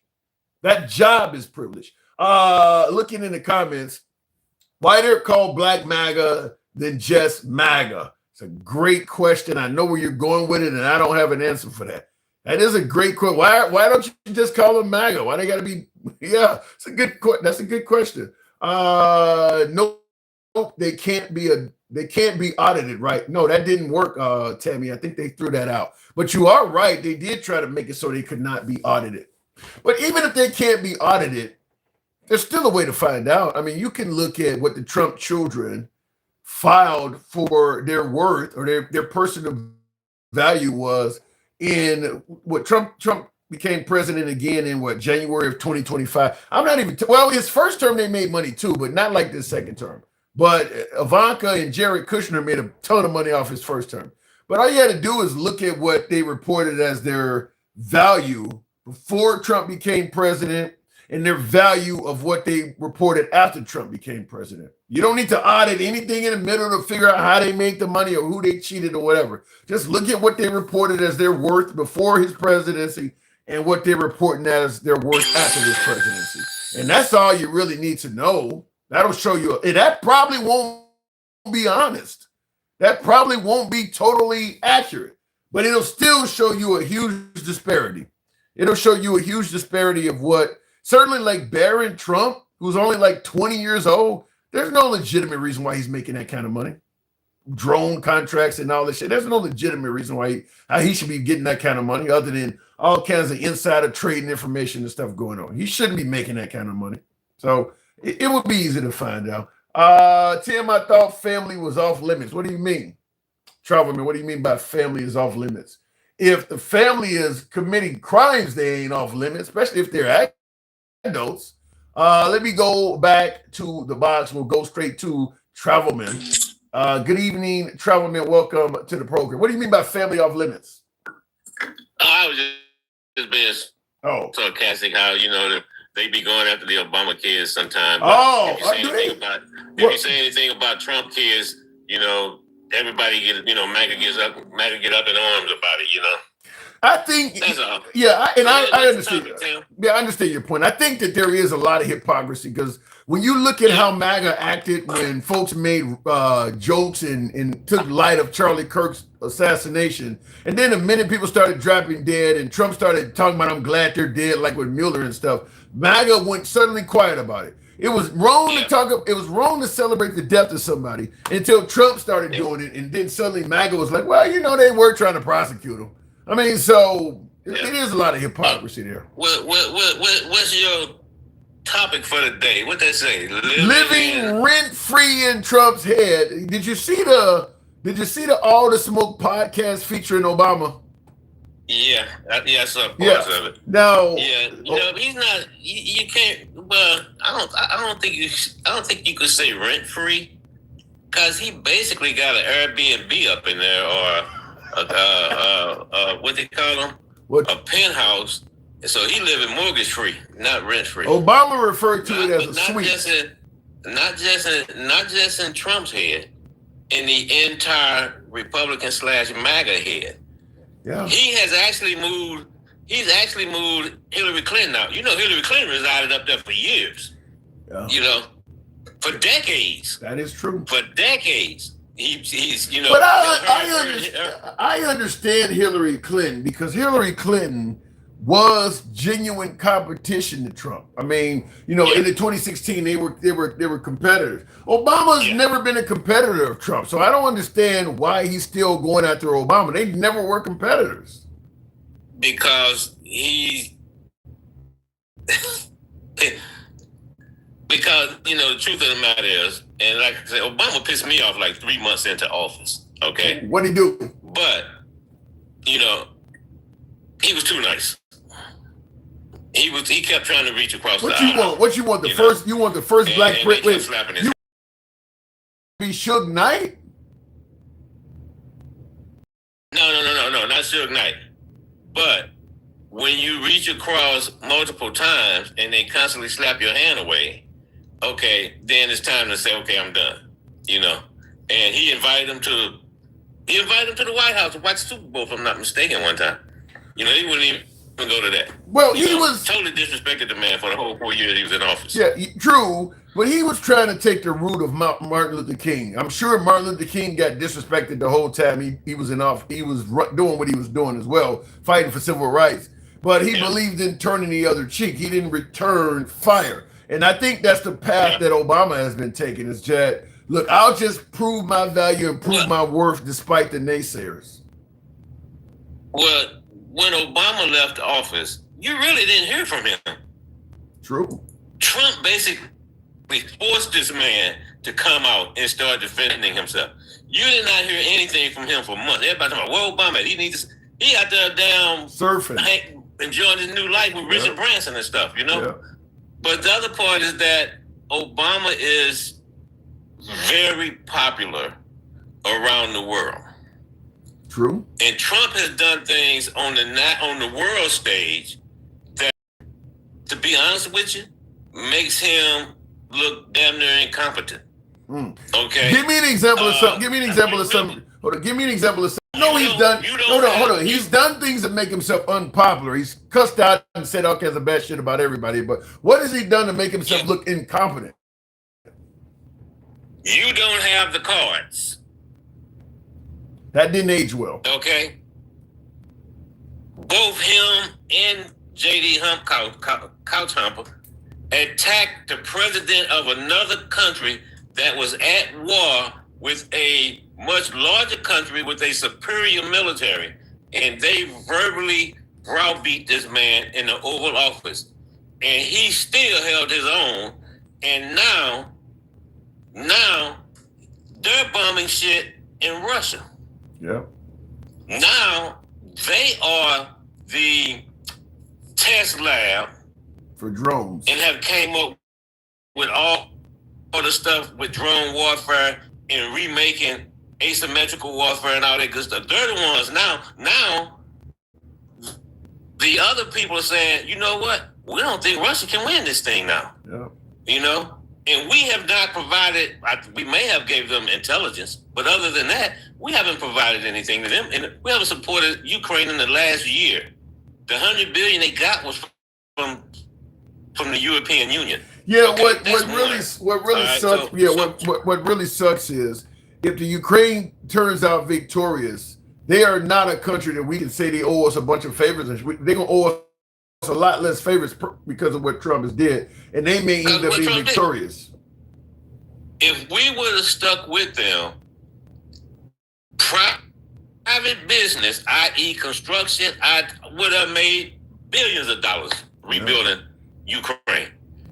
Now, you take that and you go over on the other side of the world where we attacked Iran after we obliterated their nuclear, uranium and other stuff dealing with their nuclear apparatus.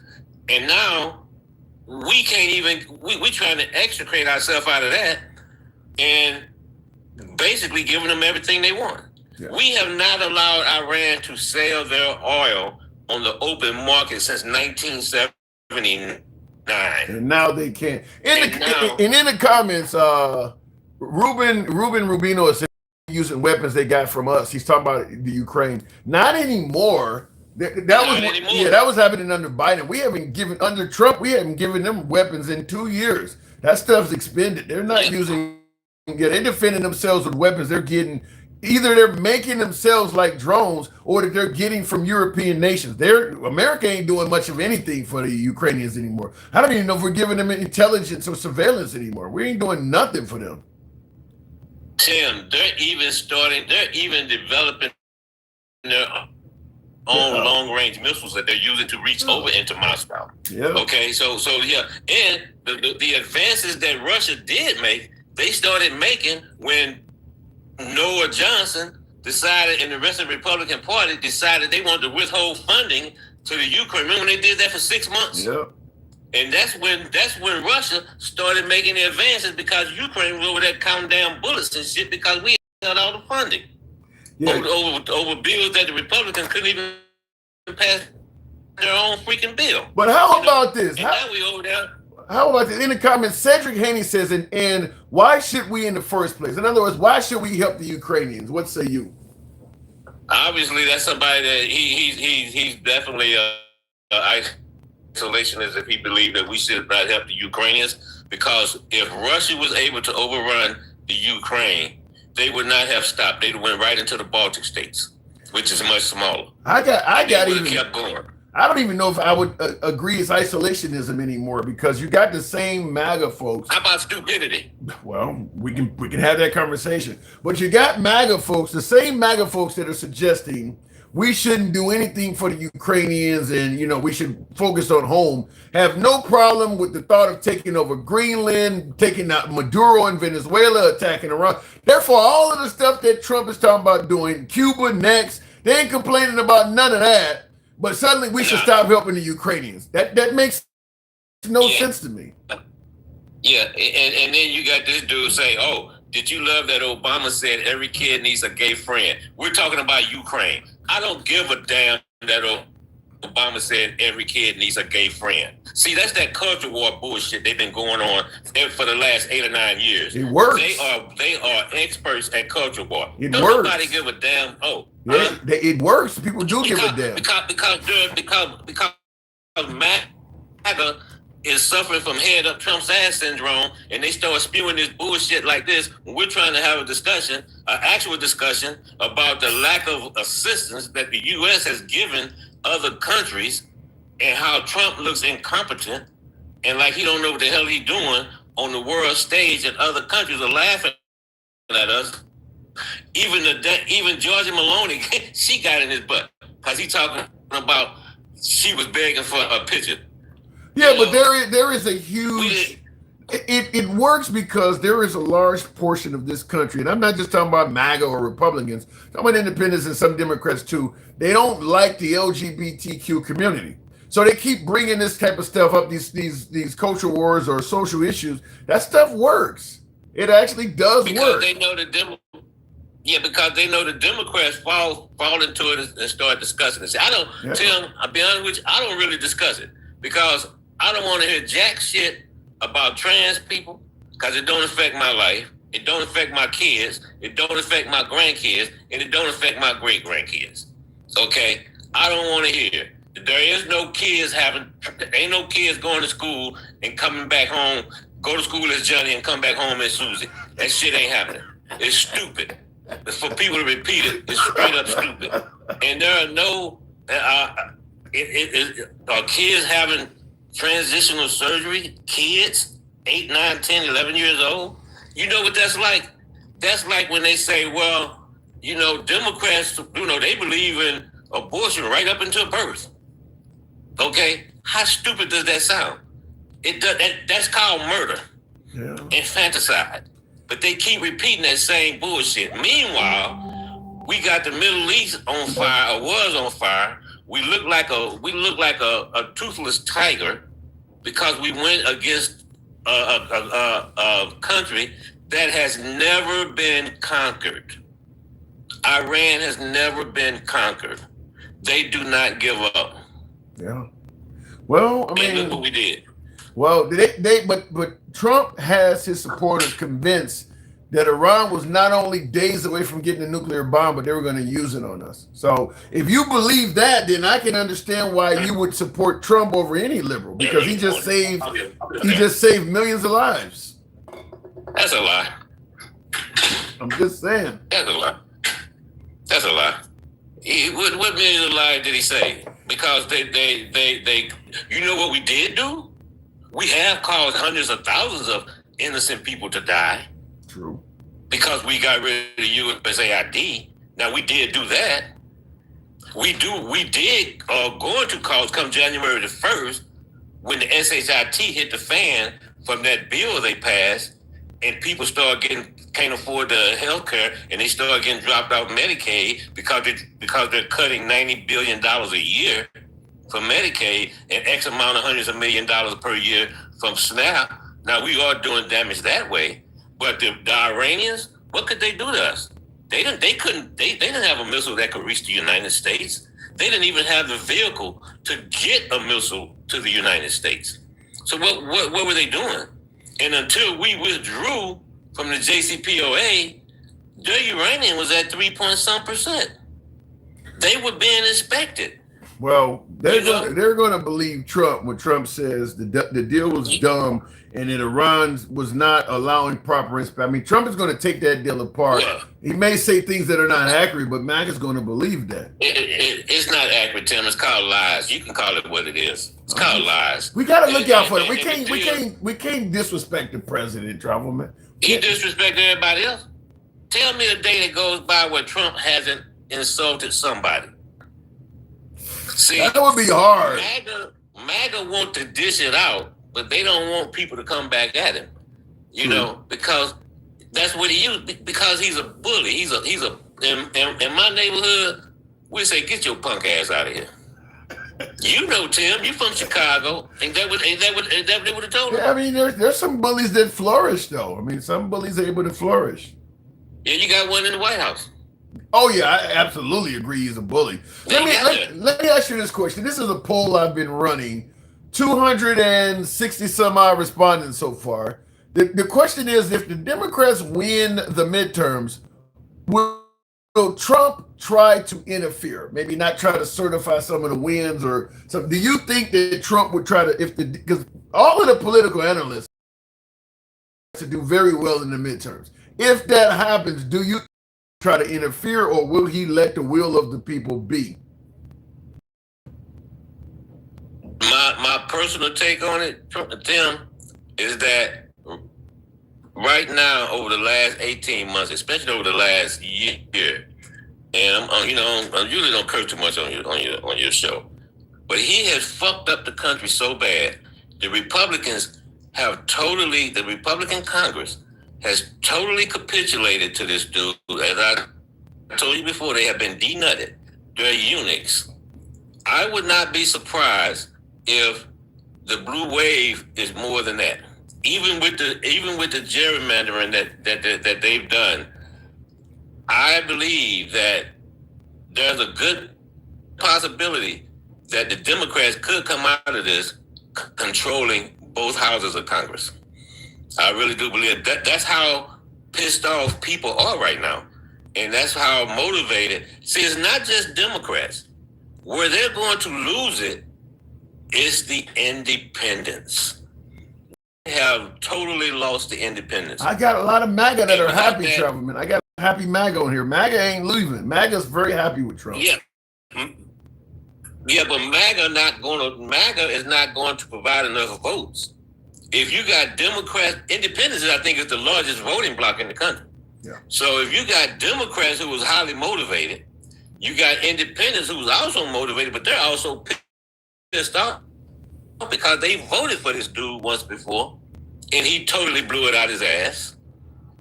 And now, and not only that, what has the Republican Congress did? What investigation have they had? What questions have they asked? What kind of pushback, besides the ones that are actually leaving office because he ran against, he put people up against them, they're the only ones pushing back. What kind of pushback, resistance since January of 2025 have the Republican Congress gave Trump? Well, I got a viewer with pushback for you. He's saying LOL, he's laughing at you, says, how the hell did Trump fuck up the country exactly? You said Trump fucked up the country. By the way, folks, help your boy out the hat and mustache, TikTok cap goes, if you will. He's disputing your claim that Trump fucked up the country. MMA Fighter says, how the hell did Trump fuck up the country?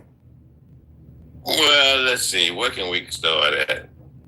Well, okay. Let me count the ways is what you're saying? I just right off the bat, he started a war that we didn't need, which caused the price of gas to go up.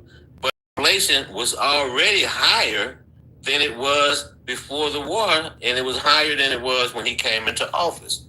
He started a trade war against the world, all right, which caused also prices to go up.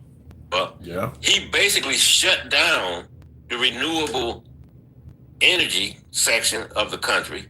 So he buying out freaking wind farm companies. So now we're not even in the running for dominant renewable energies. China kicking our ass on that. All right. He has taken a new ship, an aircraft carrier, and kept it deployed for almost a year, which throws off the whole freaking rotation of the carrier fleet. Now the Gerald Ford is going into the yards, and it'll be in there for 2 years at least after the first cruise. Okay. What else has he done? Oh, he's basically killed U.S. citizens. He's tried to deploy the military onto U.S. streets. He lied about that. We still got the National Guard freaking patrolling the new swamp, which is in D.C. now. Okay, he's defaced the Kennedy Center. All right. Okay, we get the point. He's done a few things. Your question. I got to move it on. Let me do this though. He dismantled USAID over some bullshit. Okay, over total lies. He dismantled NPR, PBS. They're okay Voice with of America. They think NPR just leans. It's just a liberal network. They're okay with doing that. But they reach. Voice of America reaches the rest of the world, and a lot of the country listens. Rural parts of the country listen to NPR. Okay, he fucked up NOAA. He has pretty much fucked them up. See, now you got me cursing, Tim. All right. He's pretty much. He's done a few things. Yeah, he's done a few things you don't like. I do got to move it on. I don't disagree with a lot of that. I mean, it's what he did. He all the lawyers have left damn DOJ. FEMA has a brain drain. The FBI has a brain drain. We got a freaking house builder trying to be the ODNI. Okay, he don't know what the hell he's doing, but he going there laying off people. Okay, everything is running hunky-dory in the country. Oh, we got a green pool too, which is the new swamp. I gotta go. That's your president, Troubleman. Thank you for coming through. Sorry about that. I didn't tap the screen and get the likes. Playing devil's advocate says, what is it? Cava or something. Sometimes we do. We have to see both sides. Doria Cava, I think that's what that says. I guess he answered. Yeah, he answered the hell out of my questions. Love the Cruz. He did. Evil B Babu says Trump messed up the country as soon as he got in office. That's how he messed up. What kind of ignorant question is that? Well, one of the viewers wanted to know, how did Trump mess up the country? And that viewer, MMA Fighter, says Obama himself and Joe Biden and every president that preceded Donald Trump all said Iran cannot have a nuclear weapon. True. That is true. But the way they addressed the prevention of Iran from having a nuclear weapon is different than the way Trump did it. For instance, the JCPOA, the Obama deal that Trump threw out the window, that was achieved through diplomacy. President Obama took 3 years, if you listen to him, it took 3 years to complete the JCPOA. What is that? The Joint Comprehensive Plan of Action, I think it's called, the JCPOA, Joint Comprehensive Plan of Action. Took 3 years. And the JCPOA under Obama featured partners like the UK, France, Germany, China, Russia, big power players. What Trump is doing, maybe Israel, and Israel has even said they're not really agreeing to what he did. It's just really a few Arab nations in the region. That's it. There's no power players involved with what Trump did. So, yeah, the other presidents were saying that we need to make sure Iran doesn't get a nuclear weapon, but they were addressing it through diplomacy. Trump just came in there and decided, well, I'm going to kill everybody. And the results of what Obama did versus what Trump has done are stark. Look at the price we've paid for Trump getting his deal. 13 dead service personnel, all sorts of aircraft, Little Bird helicopters and Black Hawks and fucking cargo aircraft have been shot down. We lost an F-18. No, that's going to be hundreds of millions of dollars worth of aircraft. We lost 13 bases at least in the region that have been ruined completely. That's going to be tens of millions of dollars for all the bases we've lost. Not to mention all the weapons we used on Iran. That's going to be hundreds of millions of dollars, all of the Tomahawks and Patriot batteries, all the shit we used on Iran. All of that is the cost we've paid to get the Iran deal with Trump. Not to mention now we've also paid billions of dollars extra in fuel and consumer goods in this country because of them fucking with the Strait of Hormuz. We paid a ton of money to get Trump's deal. What did it cost us to get Obama's deal? That was done by diplomacy versus force. Emails, a few face-to-face meetings, some handshakes, and a signature. Didn't cost even if you want to throw in the $1.7 billion, compared to the money spent under Trump's deal, which is going to be hundreds of times what we're talking about under Obama. When you factor in the money we spent in the U.S. economy, paying more for gas and all this other shit, the damages done worldwide, the damage to friendships, 13 dead service personnel, all of the ordnance and missiles and shit we lost, all of the aircraft. It's going to be hundreds. It's going to probably be 100 times that 1.7 that Obama allegedly sent.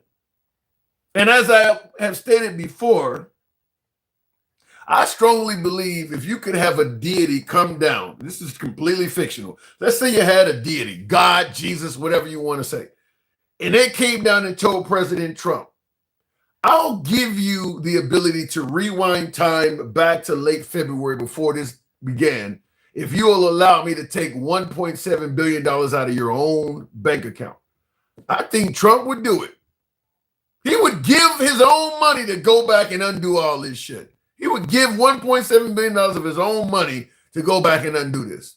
So I still to this day do not understand why people are trying to suggest that Obama's deal was worse than Trump's.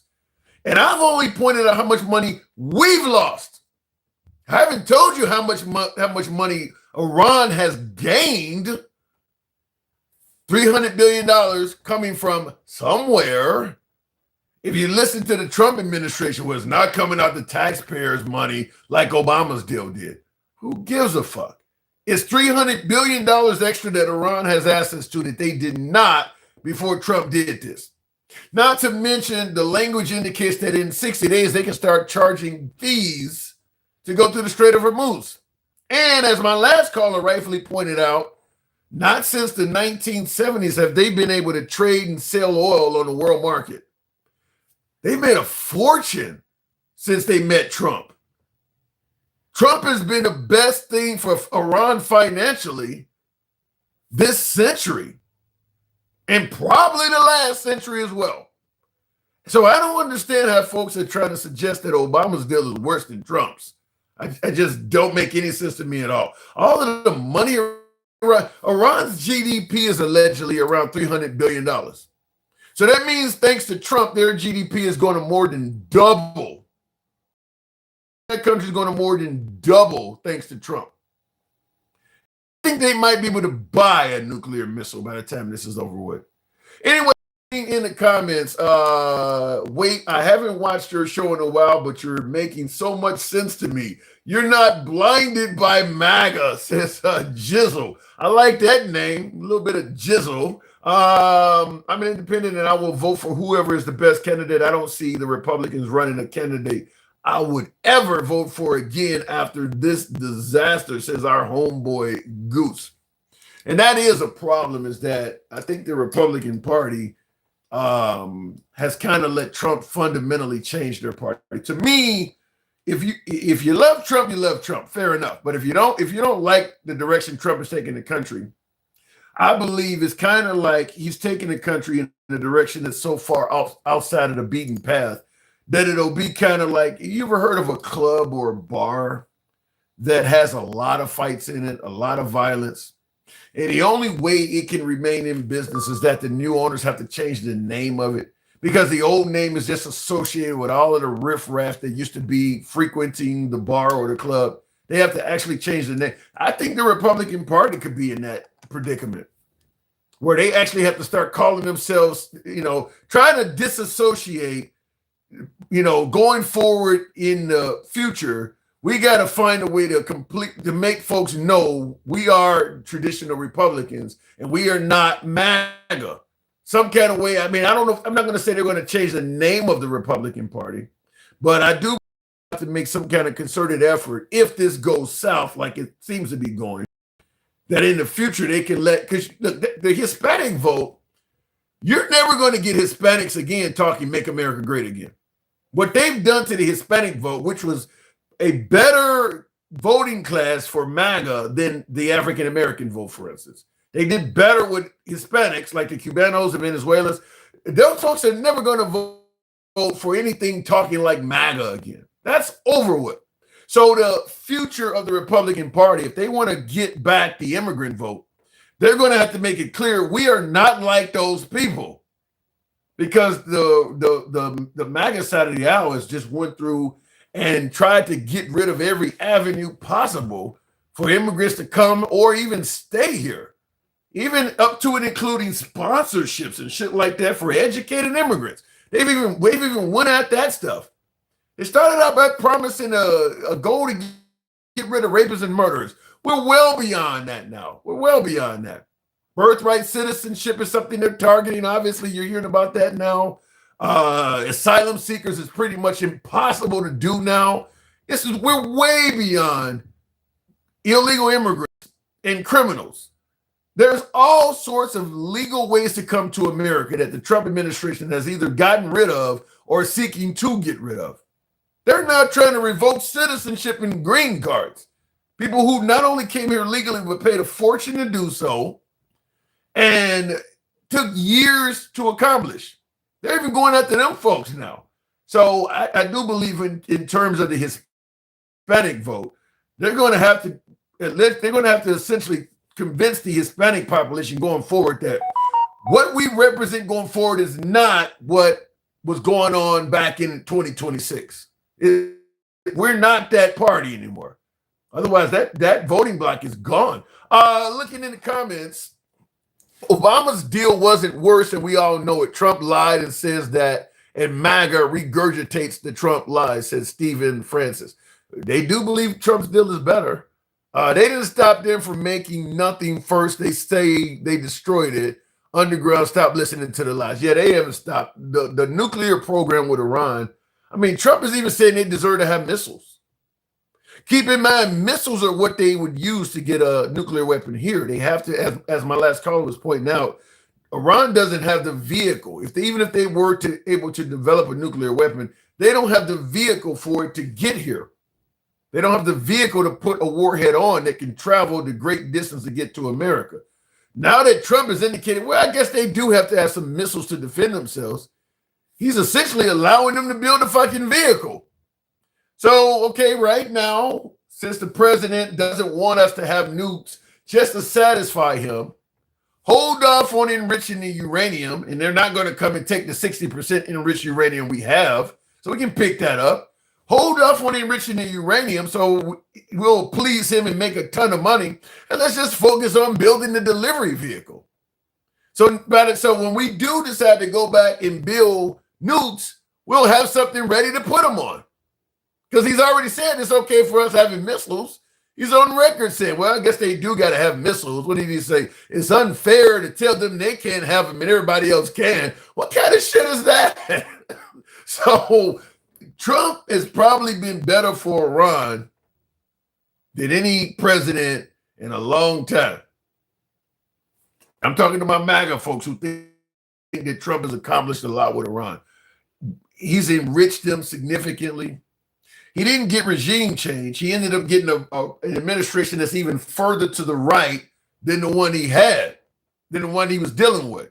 Because the kid is worse than the father, and the kid is now disgruntled because we executed his mom, his dad, and relatives and all of that shit. So the kid has far more of an incentive to be anti-American than the Ayatollah ever did. So we put in a regime that's even worse. That's even worse. So they got far greater incentive to hate America and want to develop nuclear ordnance than they ever did. And thanks to Trump, they now have the money to do so. So just keep that in mind. In the comments, we'll go back to the box with Smokey. Good evening. Welcome to the program. Democrats are just useful idiots for the CCP. Robert, look, you think the Democrats are useful idiots for the Russians. Meanwhile, Trump comes in there and prevents the Ukrainians from fighting back against the Russians. But you see the Democrats as useful idiots for the Russians. That comment is idiotic. Stick, good evening. Welcome to the program. Man, good evening, Tim. How you doing? Hanging around like Jesse Jackson at a Klan meeting. You know what I always say. What's going on? Well, then that means you ain't doing good, goddammit. I'm in the trenches. I'm in the trenches. That's what this show does. Thank you, Alter Ego, for the hat and mustache. Appreciate that. Thank you. You know, up until now, I've noticed that I just gotta say, if MAGA reacts as a troll, he don't mind looking idiotic. He doesn't. If he's a troll, he's doing a hell of a job. Or I don't understand how somebody can say the things that he says and don't know a damn thing. Just don't know nothing. Just, oh, well, you know, I think this and I think that, but what, do you know about it? No, I don't know about it. Well, why the fuck are you saying anything? Just say, look, I don't really know. Jeremy says it all the time. Handsome conservatives say it all the time. Like, Gen X will say it. Like, why is all these... I don't really know about that. I can't really speak on that. So, you know, let me do some MAGA, shut up. Well, MAGA had... Yeah, I mean, I get the trolling comment. In defense of MAGA reacts, he did admit that he believes his job is to defend Trump no matter what. So he did admit that he is going to defend Trump even if Trump is wrong. He admitted that. So let me get this straight. Trump takes his diaper off, get out of the beach, takes his diaper off and shits in the middle of the street. He gonna find a way to defend that. Yes, they're gonna say it's AI. Yeah, he's gonna say it's AI. Yeah, they would defend it. Yeah, they would. I'm sure there would be plenty of MAGA that would defend it. Yes, or they would just point to Biden. Okay, yeah, or he just point to Biden. Well, what about Biden? He fell off his bike, but he just took a shit in the middle of the street. You know. It amazes me. I'm gonna just say it again. It amazes me that he would just put himself out there. He is a crash dummy. He is. But in the background, yes, that man lives rent free in Trump's head. Him and Biden. Why do you think now? Biden was Trump's competition in the 2020 election and things like that. I get why Trump had an issue with Biden or an issue with Hillary Clinton because they were competitors. But why is Obama nearly a decade later still being mentioned so much? Because he's the guy that has more class than who really is not gonna say anything. He's gonna have those little what we like to call them metaphors. You know, in rap, it's metaphors. Yeah. You know, he dropped bars with metaphors. Right. So we know who he's talking about, but he never says his name. He never says it. So he's one of those people where Trump, so for his support, especially for his supporters, all his supporters are like that lady that stood up during John McCain's thing and said he's an Arab and all of this other. Yeah. That's who mainly supports Donald Trump. So he has to say, remember, these are our enemies. Because he's supposed to be not born here. He's supposed to be an Arab. His wife is, got man parts. Like, all of this stuff has to be out there so he can constantly remind his supporters who the enemy is. Yeah. And shout out to the late John McCain. I remember the woman there that said she wouldn't vote for Obama because he's an Arab or whatever. Shout out to the woman. Shout out to the late John McCain for correcting her on that and saying that he's a good American. We just happen to have fundamental differences. I mean, John McCain. That's how legacy is supposed to work. Shit like that. Right. So when you get reminded that, okay, you done said some shit that you didn't need to say, no ma'am, and he turned his back to her and started trying to talk to somebody else because it was to him. She had done went overboard, and we can't have that. So going forward, Trump. What are you saying? What are you saying? Trump wouldn't have took the mic out of her hand? Oh, Trump would have let her keep going, just like the UFC fighter. He would have let her keep going. Yeah. If he would have had more to say, she would have had a bigger microphone. He'd have said, "Hey, hold on, wait a minute, that microphone ain't big enough. Bring that big motherfucker that we got in the back." Yeah, that's the type of dude he is. He likes dividing. He likes having the little 30% loud and wearing hats and cultish behavior. To him, that's the reason why he, let them people go for January 6th. That's the reason why he pardoned them. Because that was the people that was fighting for him. One thing about Trump, if you look out for him, he will look out for you. But the problem, you got to look out for him for you got to do it forever. Okay, yeah, I was just about to say, because the one time you say, "Well, I don't know if that's a good idea." What? Yeah, I'm a primary you. Yeah, he's the kind of guy who I'm a threat in your family. Yeah, he's the kind of guy that you have to make him feel like he is right 100% of the time. You can't challenge anything he does, no matter how much you've done for him in the past. If you're not doing something for him right now, you're his enemy. All that stuff in the past you've done won't matter. Exactly, and then you got Byron Donalds. He's cool with being so far away from Trump, other than being in Florida. But he's cool with being away from Trump, not being part of the cabinet. Long as he can try to see if he can get this governor's race going, he don't care. You got Tim Scott. He's willing to fudge paperwork and take it to the Fed and be looking stupid on camera. Also, he recently said that was the most racist thing when he said, the things that he say. So, like, none of them is going to be nowhere near Trump at the White House, near the White House. That's the way he wants it. He wants all white governors, and he wants all white Republican governors, MAGA governors, all the way to the point where that the governor, like, he don't invite nobody that ain't Republican. I'm surprised. Mention Senator Tim Scott. Tim Scott has challenged Trump twice. One when he posted the picture of Obama as monkeys, and the other one during his first term when Trump posted a picture of people yelling white power. In both cases, Tim Scott indicated what Trump was doing was racist. I'm really surprised Trump did not attack Tim Scott. Mr. I love you, man. I'm really surprised he hasn't went at him because he don't criticize Trump twice.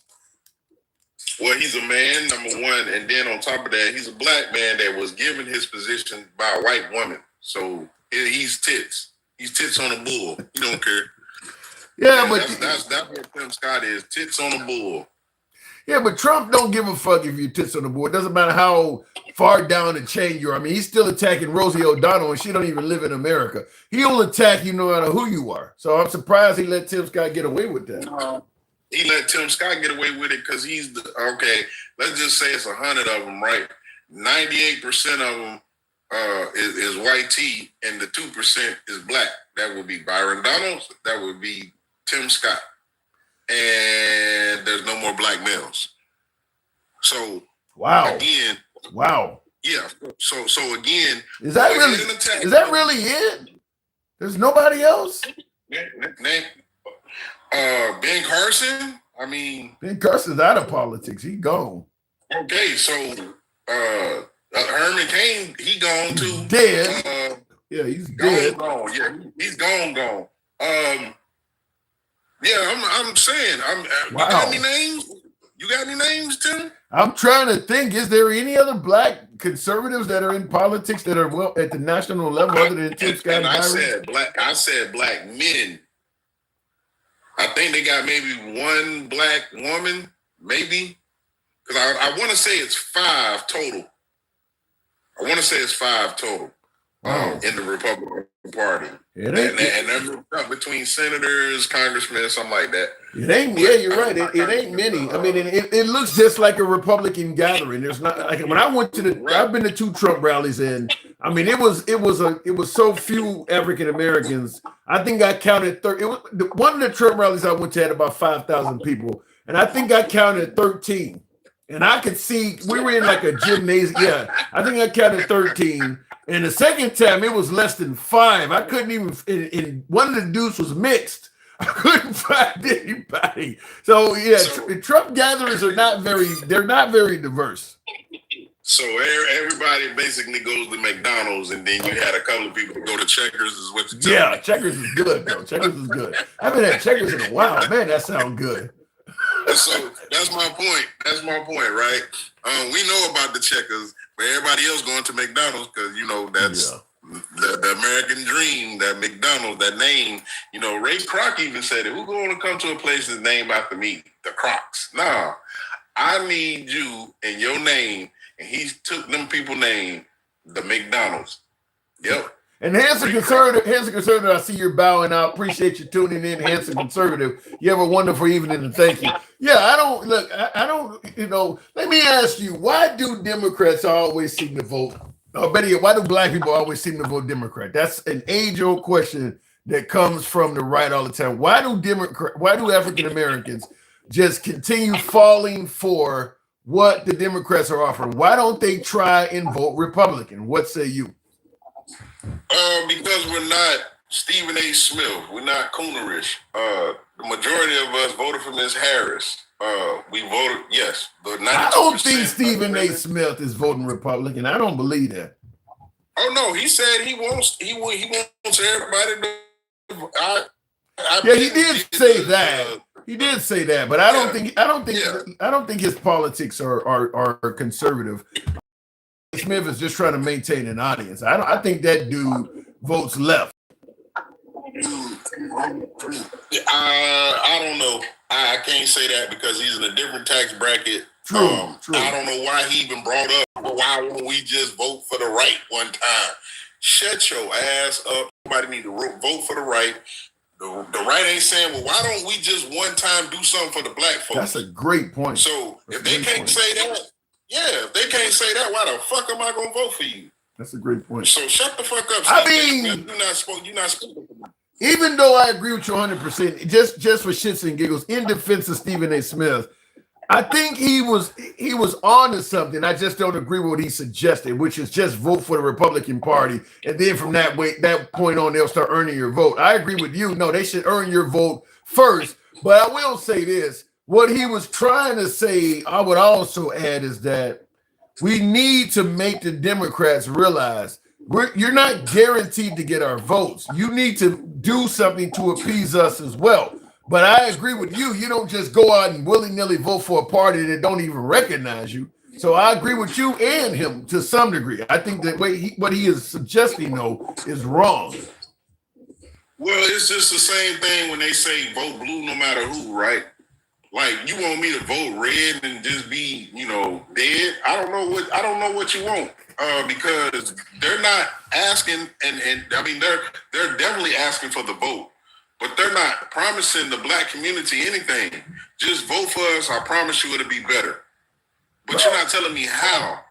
Just vote for us. We're going to get rid of the ACA, which we all know that Obamacare and the ACA is the same thing. Sometimes MAGA don't know. But just putting that out there. But we'll replace it with something better. Well, with what? You're not showing me shit. Baby. Just have the baby. I'm just saying. Yeah, we ain't gonna help you once the baby get here, but we need to be having more babies. Yeah. Man, you're not telling us nothing that you're gonna do for us. So when you have somebody that you know is out there getting pepper sprayed and showing up in the house and saying, hey, I need this done, I need that done, we need this and we need that, because my constituents are saying we need this and we need that, versus people that just sitting down being quiet, not saying shit. Well, I get your point, but I do think there were legitimate reasons to vote for Trump if you were black in 2024, because I agree with you on healthcare. He wasn't promising anything. He said repeal and replace, but he didn't tell you what the hell it is. But some of the other things he was offering, like no tax on tips, securing the border is something most Americans wanted. getting rid of illegals that were causing, committing major felonies. Most Americans can get behind that. Some of the stuff he promised did sound really good. Cutting rent prices, cutting your energy bills in half. I mean, he promised a lot of really good shit. I understand why people voted for him. Okay, now you have to say, was Ms. Harris right? Yes, she was. Now you have to say, was Donald Trump lying? Yes, he was. Now you have to say, he said all of that shit just to come up and then tell you to say, hey, I don't think about that shit. I ain't thinking about nobody's wallets. I ain't thinking about that. I'm thinking about this new. Like, so again, he lied to you. Yeah. Like, you can say, oh, he promised some good shit. Okay, I can promise you motherfucking gold on the mountain right there. But that's what they all, but stick, that's what they all do. All politicians promise you. All politicians promise you. No, let MAGA tell him he's not a politician. He got his own money. He don't want our money, even though he's enriched himself over $2 billion since he got into fucking office. Like, all of this shit was a fucking lie. So if you still vote for Trump, just like Gangsta Grandma said, you like goddamn that juice that they got. I don't know how she says it, but I'm not Gangsta Grandma. Yeah, but yeah, I know you like right cock in your mouth. How about that? You just like Donald Trump's cock in your mouth. That's where we at. Y'all still voting for him. I just gave you real-time facts. I just told you what he told you, and you said he promised this and he promised that. Yeah, he promised it, but he lied about it because ain't none of that shit came to fruition. But they're not voting now, Stick. They didn't know he was lying when they voted for him in 2024. You think immigrants believed that he was going to lie and do what he's done to all of the immigrants and Hispanic communities? They believed him. I got to move it on, but they trusted the man. And see, so again, if somebody's telling you, look, man, they tell us to vote for them, but they ain't did nothing for us, what you think they gonna do to you? Then we telling you about books when there's nobody left, and that's what they're doing. They're systematically knocking down people, so there's nobody that I can turn to and say, hey, you got my back? Because guess what? He's going out the LGBTQ, he's going out the trans, he's going out the Hispanic community, he's going out to the black community, he's going out to every fucking body, all different moments, but at the same time, so there's nobody left to back nobody up. The only thing that they worried about is some shit that don't amount to a hill of beans. The same people I just said, LGBTQ, why you so worried about them? Because you're one of them. Trans, why you still worried about them? Because you might run up on one that you like. Yeah, all of this shit is the shit that they put out there, but then they the same motherfuckers that be on TV, get caught effing your dog because your wife caught you on camera effing your fucking dog, right? That happened. Yeah, that did happen. Yeah. I gotta move it on. But caught up in real quick. Yeah. So I was finna be like Travelman real quick and name off a whole bunch of shit. But MAGA, you know who you are. You. Never mind. Go ahead, Tim. All right. Stick the ruler, everybody. Good talk. Tap the screen. Get the likes on up. Get us up to 140, if you will. Stick. Win Stick says Cali love. Real quick in the comments, I just wanted to address a couple comments here. Mike in the comments, where'd that comment go? I thought Mike said something that was worthy of discussing. Mike6331 says, Democrats, not Democrats, Democrats have no idea what they're talking about. Okay, I don't know what you mean. That wasn't the comment I was looking to address, but if that's your opinion, you entitled to that. I think it was Grandy's Garden who said black folks need to run away from the Democrat plantation. I want to address that comment. Before I do, though, tap the screen, get the likes up to 140,000. You guys know how the program is ran. We are MAGA friendly. Liberals are welcome as well. We don't block, ban, or censor anyone. Our comments go left of Mom Donnie to I'm having dinner with Q. You can be critical of anybody on this program, including yours truly. And briefly, if you're watching us live on Instagram, TikTok, Substack, or Clapper, follow the program. We're here most weeknights, and if you're watching us on YouTube, give us a sub. We try to deliver entertaining programming in an uncensored format. So give us a sub if you're watching on YouTube. And like I said, we bring up anybody and we take comments from anyone. Doesn't matter what your politics are. You have a right to speak, and we'll try to remain uncensored as long as the apps allow us to. Help your boy with the hat, mustache, TikTok cap goes, if you will. Now, in regards to the comment made by Grandy's Garden, black folks need to run away from the Democrat plantation. My question is, run away to what? What are they going to run away from the Democrat plantation and run to? They're going to run to the Republican Party? I just said this on yesterday's live. Put 10,000 African Americans in a coliseum or an auditorium, 20,000, 30,000 of them. Hell, put 1 million of them in there and have them tell you I want you guys to all get together. It's 1 million of you in here. I want you to hash out what's important to this country. Give me your top 5 most concerning issues of how this country should be ran. The Republican Party, particularly MAGA, is going to be on the opposite side of all 5 of those issues. And you can do that anywhere. You can do that. You can put all of them in a coliseum in a true blue liberal city like Chicago or Los Angeles. Or you could put all of them in a red area like Tallahassee or fucking, Jacksonville somewhere. And no matter what they come up with, the Republican Party is going to be on the opposite side of those issues. So when folks suggest, well, you need to run away from the Democrat plantation, run to a party that don't agree with anything you're talking about? They disagree with everything you're complaining about. Why would you go to them? If the argument is the Democrats suck, so you shouldn't vote for them, we can entertain that, but you ain't going to run to the Republican Party. Because they don't even care about what you stand for. They're on the other side of every fucking issue that the African-American community is concerned with. And now it's probably going to be very similar with the Hispanic community. The current version of MAGA is probably going to be on the opposite end of every important issue concerning the Hispanic community as well. But they absolutely are that way with the African-American community. But in regards to a rebuttal coming from Robert Kennedy, he says, Tim has been brainwashed. Give me some examples, Mr. Kennedy. Give me 3 issues that African Americans are concerned with, in your opinion, that MAGA is also concerned with. The African American community. It's not, I guarantee you, what they come out there talking about, you're going to be on the other side of it. Obviously, anything the African-American issue says about race, you disagree with, and that's going to be some of their topics. You disagree with all of that shit. Any social program they come up with, you're going to be on the other side of that.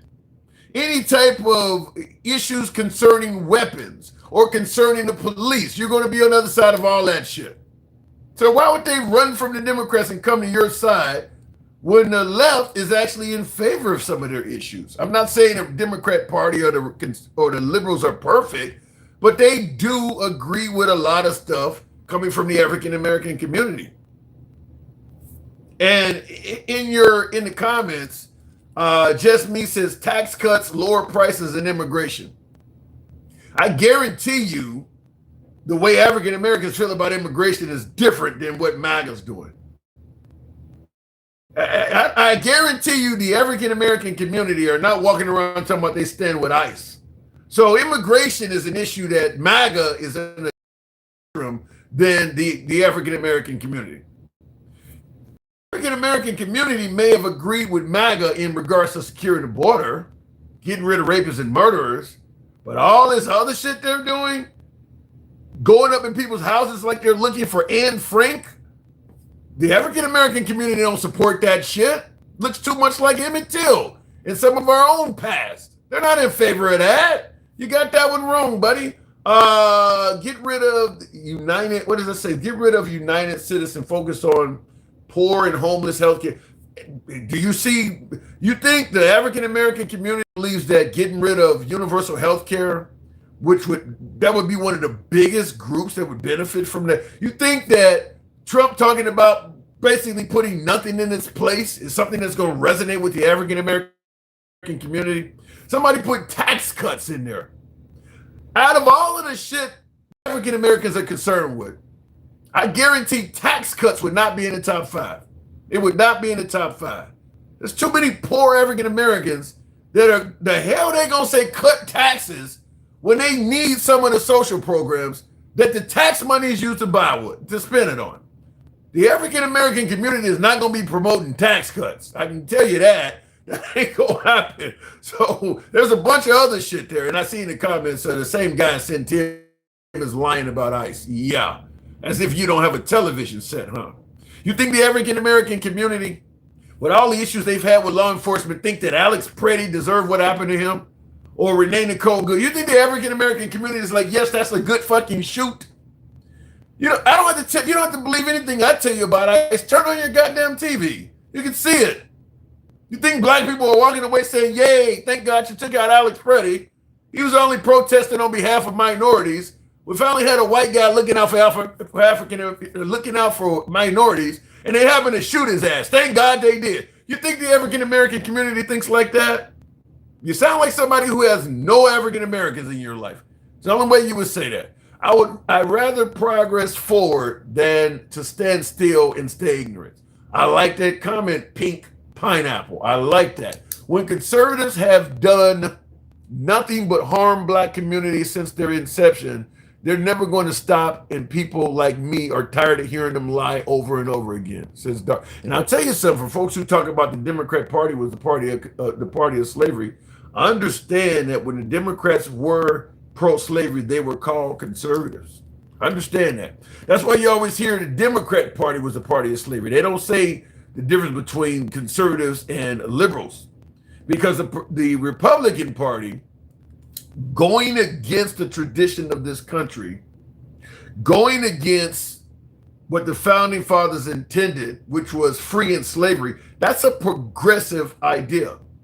That's not conservatism is about going with what the founding fathers intended. That's why the right is always citing the Constitution and stuff. They're always talking about the founding fathers.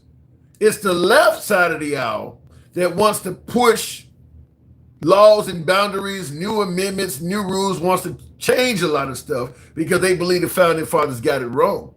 So understand, abolishing slavery was a progressive idea.